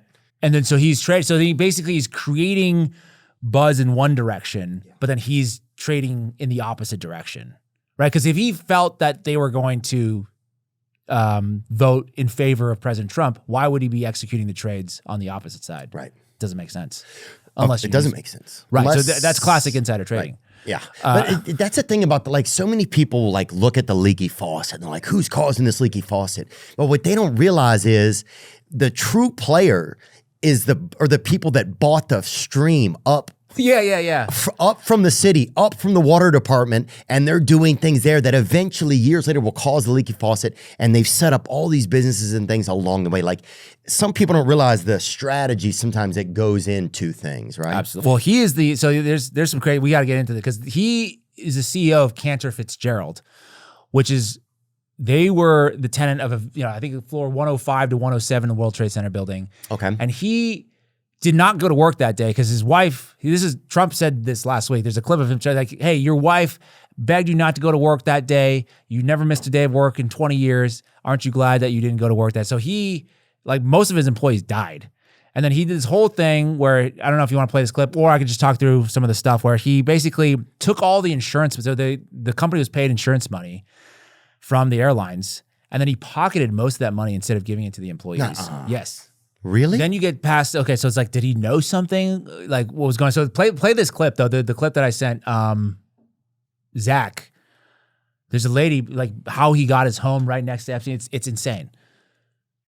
Tell me, what are the odds that the notary to the deed of what was both Epstein and Howard Lutnick's property at 11 East 71st Street, because yes, Epstein owned that property before Lutnik owned that property. It was transferred to Epstein for just $10 in 1992. Epstein passed the deed to a Comet Trust in 1996, again, for just $10, of which a Guido Goldman was a trustee, the son of one of the founders of the World Jewish Congress. And then it was passed to Lutnik in 1996 for, again, just $10. Who notarized the deed transferring this property from Jeffrey Epstein to the Comet Trust in 1996? A Gary Pollard. A Gary Pollard just so happened to be in the perfect spot at the perfect time to record the perfect shot of the South Tower collapsing on September 11th, 2001. Is it just a weird coincidence that Jeffrey Epstein and Howard Lutnik owned 911 East 71st Street? Oh, wow. I mean, kudos to her. She's like digging up like fucking documents. Yeah, she's petting a cat too at the same time, Yeah. which heavily reminds you of the person from Inspector Gadget. Remember that guy? I've never seen Inspector Gadget. Was it Inspector Gadget, the bad guy, or the person who was like the dark guy who'd always be petting the cat? Dr. Claw. Yeah, so what was she saying there exactly, just to sum it up? I think what she's insinuating there is that there's some kind of foreknowledge of 9/11, that these things that, how did Lutnik even get this property in the first place right next to Jeffrey Epstein? There's some kind of collusive action taking place here. There's something shady happening behind the scenes. Obviously all coincidences, as she's saying. Yeah. But it should be examined a little bit further, especially with the context that if you look, somebody like did timestamps and all the emails that were in the Epstein files, and there's like a huge chunk that's like missing between 1999 and 2001. That's like all not there. So it's like, was something, and Ghislaine Maxwell's also asked to be on the 9/11 Shadow Commission. Like, why was she asked to be on the 9/11 Shadow Commission? Like, did she know some stuff? Like, she was reached out to. She said no. So like, it seemed like they knew. It's like, yeah, here it is. This is from @Chris Martinson. It's just a complete coincidence that the DOJ has completely withheld all the Epstein documents immediately before, during, and after 9/11. Is that right? Wow. The gap, 25,000 missing serial numbers. I mean, how much do you believe, we talked about this a little bit earlier, like that some things feel like theater, right? It almost feels like you hear all these things that like the Simpsons and they predicted this, and every week now it's like it was written here and look at this. Do you believe?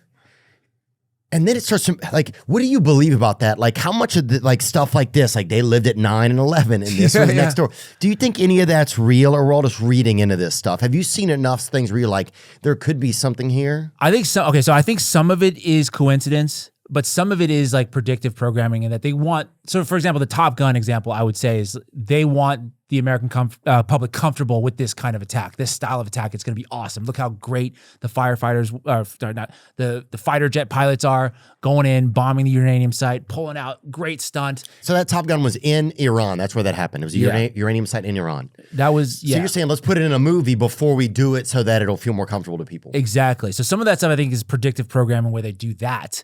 Some of the stuff is coincidence. And then some of the stuff I think is like full psyop stuff where they try to get you distracted with another issue so they can maybe brush this real stuff. Because I do believe the Epstein stuff is real stuff. Like this is like, there's real crimes taking place behind the scenes. Like people should be investigated, all that stuff. So I'll give you an example, which may be controversial, maybe not. But like, for example, I think the ICE riots are a little bit of a psyop. Yeah. Like that stuff is, I don't know how much you've talked about that, but like, I think it's purposely created to be a divisive issue. It reminds me of the stuff of the Portland, like in the park, those Antifa in the park riots and stuff. And you had Renaissance Fair people battling Bernie Sanders activists and some of that shit. And it was like, what the hell is even, a Star Wars versus Game of Thrones character? Someone we were like, what is even happening here? I could see some of that because there's videos of them like finding a guy who like started a put like a Molotov cocktail in the street or something. Yeah. And they follow him. They're like, who are, interviewing. And the guy's like, obviously was just stopping by to do this, not really involved. I think there's more of that happens than we even know, right? Absolutely. I think a lot of the videos you see, like, oh, look at this seems real. But you don't realize somebody could stage that, put the video out, or it could be AI, and you don't even know. Right. And they particularly pick this issue where there's like it's not going to be any agreement because immigration is one of those issues like abortion. There's really not a right answer. It's like based on your morality. Like some countries are great. Like Japan's great because they're all Japanese. They have their own customs and cultures, really cool, or Scotland or whatever. America just happens to be like kind of a melting pot. That's kind of what we're known for. But there's no like right answer to the amount of immigration you should have. So they pick this issue that nobody can really come together on. Right. And then they send people on the streets. Because I'm like thinking, why aren't you sending people on the streets for like Epstein? Why aren't you sending people on the streets for like spraying pesticides in all our food? Why is that? Because that's a unifying issue. People will actually demand something out of it. This is like, there's no answer because you could look at the same video. This happened with the Renee Good and the other guy, Alex Preddy, right? People look in the same video and they're seeing different things. Mm-hmm. And they're like, oh, perfect. Let's amplify this more. Let's send more people out there. And now also they create, because I think there's something weird happening here where I don't think Trump is that serious about deporting people because there's like a business interest in like keeping them here because you have like depressed wages. A lot of them work in hospitality. A lot of them work in farm. And Trump said, oh, those are exempt. I'm like, well, those are where all their, those are where a lot of illegal immigrants are at. So why aren't you doing that? Well, because your donors don't want you to do that. So then you create this nice show for people, a show of force on the streets. I think the MAGA people really love the ICE agents going out there and having that presence. It gets them fired up. And then on the other side, then the Democrats are sending their people on the streets, and all of a sudden, both sides have created sort of a pretense to like now, we got to surveil people, we got to do a police state, and so you get the best of everything. You still get the indentured slavery for the corporations. Now you have chaos in the streets, so then you could bring about like the Palantir mass surveillance. That's stuff. What's heading. Yeah, so that's the big thing I say. Yeah. For me, I believe that even like, well, it's also funny that one political party lets a ton of people in, the next, and they're the bad guys, and then the next political party is they're the ones who are trying to get everybody out, and they're the bad guys, right? It's like, don't you see that though? We're just watching the show. Like, don't you realize that at a certain point you're just watching? That's what I've been trying to get people to wake up. I've been shit on for the ICE thing because my audience is like pretty split because a lot of times I focus just on corruption and just, this guy is doing something bad. I don't really do like party politics and stuff like that. So I have people on both sides, depending on the issue. Because I went hard at the COVID issue, which is like a right-leaning issue, right? Against the vaccines. I'm like, these pharmaceutical companies very corrupt. And that's a right-leaning issue. But then there's other issues that like people side with more on the left, which is like the pro-Palestine stuff, anti-Israel. That's like more of a left issue. So then whenever I comment on something that's like really, I think, divisive, like I get hate on both sides. I've been called like a communist and also like a libtard to like right-wing Nazi, like every. But if you're getting called both things, you're probably doing a good job. I've been called everything, like a CCP spy, which obviously I've been called faggot a couple times and wigger. Well, so well, I think once you're in the game long enough, it's not possible to not be hated by somebody. Yeah. I think it's like, yeah, then you're probably doing something right, I feel like, you know? And you just have to do your best. It's like, you don't know what the fuck you're doing. But neither do those guys that have wearing the suits and everything. That's my thing. It's like those guys don't know what the fuck they're doing either. They just look like they know what they're doing. And I'm very open. It's like, hey, I'm just giving you as I see. Like I'm reading one chapter ahead. My job is to like inform you of what I found, and then you could take that for what it's. Well, I mean, that's like I think that's the tie back to what we talked about in the beginning. It's like that's the role of a teacher. Is like I'm trying to just give you information, and then hopefully that inspires you to do something that you want to do. Right? A teacher's not supposed to say, "Hey, you need to become X, Y, and Z in your life." It's to give you information to then sort of let you then go out there and explore the world, like inspire you to do something else. That's what I get from your content. It's just like, you know, when I see stuff, it's like, that's interesting, you know, or that's curious, you know. I think I just get a curiosity about it. And this is kind of one of the first times where media has been open to be able to kind of say what they want. Like media has been vastly kind of controlled by a couple of corporations over the past, 50 years, 100 years maybe? Yeah. And you're going to see a co-opting. They're going to try to co-opt people like myself. I'm already seeing it happen, right? Because now they can get people to say exactly what they've said in mainstream media, but then through the lens of like a TikToker who's just wearing regular clothes. So you're going to see that battle, like an information warfare will continue.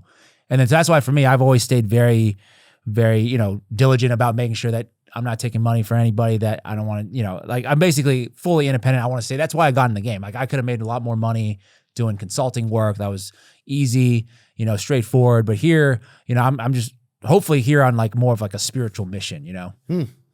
Yeah, well, I mean, you want to live, like if Earth exists and we're all going to live here and America was this thing that you believe in or that you knew your grandparents believe in, a lot of people are like, you know, I'm trying to believe in what America stands for, the best parts of it, the most moral parts of it, or that being a human stands for, because like, you know, I had a family member that died for these goals, or I had a family member that, you know, who sacrificed their life to work here in this country under these rules so that I could go to school in a place that was, you know, free, democratic. You know, it's like, I think people just want to have a life. They want to have a chance to live and their children to do so. And if you start to think that there's all these dark controlling forces out there, which mostly are probably elites and people that are like extreme capitalists or power hungry, that's very scary. And you start to realize, oh, there's a battle of good and evil at a certain point. Absolutely, you know, yeah. And that we're in that maybe. You know, sometimes you don't want to think like, hey, maybe I'm a character in something, you know, but maybe you are. You know, maybe this is a battle of good and evil, and you are supposed to have a role in it. Not you know, you and everybody. You know, it's like sometimes we sit at home, we're like, man, I wish I'd have been picked to be like a hero or something. And it's like, maybe you got to fucking tap yourself on the shoulder. You know what I'm saying? Because I do feel like life is I do feel like there's good and evil in the world right now, and I don't know how it plays out. But it feels scary and it feels alarming, and I just feel like a lot of people feel that. Yeah, I mean, I completely agree with you, and I would just, you know, to kind of spin it on a positive note. There's a lot of times through history. I don't think we're living through like the worst of times by any stretch of the imagination. I think it could feel that way sometimes with maybe social media and things like that. Not at all. Right, but I think there, even in dark times, like people really struggling out there. I think there definitely can be happiness found in dark times. Oh yeah, and dark chocolate. Look at that. You know what I'm saying? Yeah. There you go. So, well, I noticed for sure, it's like if I want to get my head out of like some of the rabbit holes, because your algorithm will take you down some it'll take you down some spots where it just repeats information. And you can feel little bits of indoctrination coming in. You know, you feel you smell a little indoctrination smoke. Sometimes you're like, I got to quit doing this. But if you separate yourself from your phone sometimes, and any of the things that are kind of edgier in the world or darker in the world, then things get light again pretty quick, I feel like.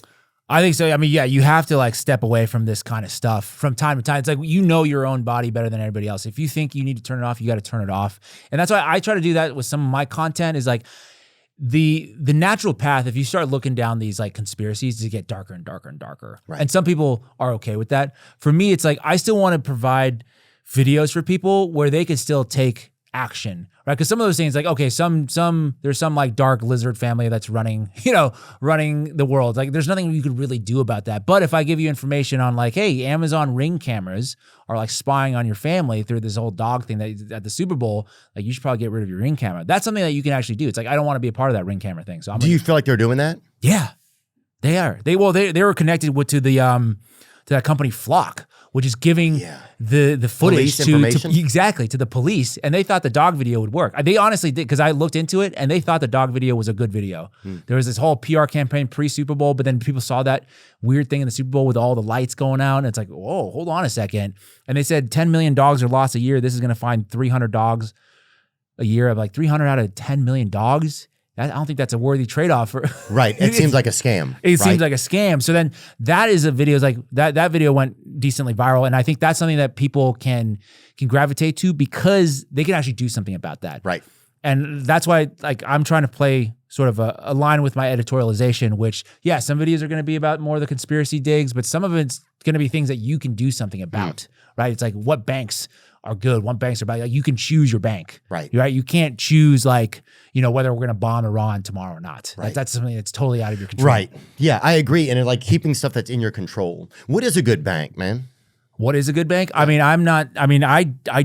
local bank, honestly, like credit unions that are in your local community, like small regional banks are probably the best banks because they're tied to the community. They're not some kind of giant conglomerate like JP Morgan Chase, Bank of America, that kind of thing. Mm-hmm. So that's what I would look for in terms of like who you should go with. There's some like new fintech stuff. I'm making a video about this company named Chime, which has been sponsoring a lot of content creators that are like, the ones that are all about like giving money. They find some homeless person. They're like, oh, let me help you out for the day, that kind of thing. Like really like heartwarming content, but it's like sponsored by Chime, which is like a pretty nefarious. I don't have all the information quite yet because I'm still starting to dig, but it's like, oh, seems like kind of a semi-scam that you're running here, but then you're advertising through all these good content creators that are making heartwarming content. So it seems like that's kind of, there's a little bit of susness to that. Well, maybe he's trying to rebrand themselves too, It could it's new. It's a fintech. It's a new company. Interesting. So that's something I'm still digging into. Allegedly, I'm not insinuating that they've committed crimes or anything like that, but I just think that those are things that people should know. It's like, oh, because they could see that video and like, oh, I should sign up for Chime to do my banking. Right. But then they could be taken advantage of because they're not under the regular, FDIC protection, all the regular banking authorities because they're outside of that. Got it. So that's the kind of stuff that it's like a bit of a balance for me of digging into conspiracies, So I'm like a very much like a generalist in that sense of like, maybe it's just like my brain, like ADD, ADHD kind of thing. I'm not diagnosed or anything like that, but I see something, I was like, oh yeah, I'm going to do that for a little bit. And then I'm like, oh, I got to stay on this. But then something else has caught my eye. So that's a little bit of a weakness of mine, but also could be a strength in that I do videos about a lot of different things. Yeah. Well, I think we got to have a gopher. You got to have something that goes in there and digs over here and like, he chews on this vegetable and then goes over there for a radish and then goes underground and looks at the roots, I think that's something we need more than ever. And it's interesting and it's just freelance. It's like, you're trying your best to work in freelance. 5149, that's your podcast. How often is it out? And do you still have a co-host on it? So I do a show called 5149. That's when I do more of like the investigative digs on my YouTube channel. Okay. And I also host a show called the Today-ish podcast with my co-host Danny Love. And that's sort of like more of like a fun podcast where we're just having conversations about like what went on during the week. She's like much more of like a tin head than I am. So she's, I'm having a conversation. I'm like talking about Peter Thiel, Palantir, they're taking over, surveillance. And then she'd be like, I think Peter Thiel is a lizard. Right. And I'm like, okay, all right, cool. So she gets a little bit more weird than I do, but it's like a fun dynamic with like, we're trying to give you like important stuff, but like packaged in more of like a fun and lighthearted way. So I also do that show called The Today. So that's more of like a 2-hour live podcast that we do every single week. And then if you want the digs, that's on my channel, 5149 James Lee. You could also find me on Instagram still, as well as Facebook, RIP to the TikTok. Then we'll get you back on there, huh? No, not as of right now. I think they're fully under the Israeli regime at the moment. You think so, huh? Yeah. I know, a lot of our stuff got shadow banned on there. It seems like we've had stuff go down. But they can't ban you because you're so big, right? Because me, I was, I think I was around 300,000 followers. So I was like, some of my videos would be popping up into the millions, but I'm not so big. It's like, oh, James Lee is deleted, like there's going to be a huge outroar. Like if you got deleted off of TikTok, there'd probably be a huge backlash. So I'm in that perfect place. Like, let's get rid of this guy because he has enough influence. It's pissing us off, but he's not so big that they find other ways to deal with, I think, bigger people. Like from what I heard, this guy, Guy Christensen, he goes by your favorite guy on TikTok. So they basically said they just demonetize him or they'll do like weird shadow banning stuff where he still has his account, but they limit the reach in other ways. Yeah. Yeah, I think that happens, man. I think it happens a lot. James Lee, thanks for coming in, man. I'm sorry we got caught up on time. I got to get to the airport. So that's the reason why we're kind of caught up on time. Thank you for, giving me a chance to like speak. Yeah, dude. Well, speak the truth, things like that, or my truth at the very least. I'm just trying to help. Ultimately, I'm just trying to hopefully provide like a voice out there that people, can maybe turn to. Maybe they don't like me, then you can go watch something else. But like at least provide that media alternative to what's going on with the world, Yeah, well, we've always been able to be curious. I mean, it would be wild if we couldn't be. And I think more than ever, it's like, there's, people are trying to figure things out and just want to feel okay, James Lee, thank you so much, man. Have a good one, brother. Now I'm just floating on the breeze, and I feel I'm falling like these leaves. I must be cornerstone. Oh, but when I reach that ground, I'll share this peace of mind I found. I can feel it in my bones.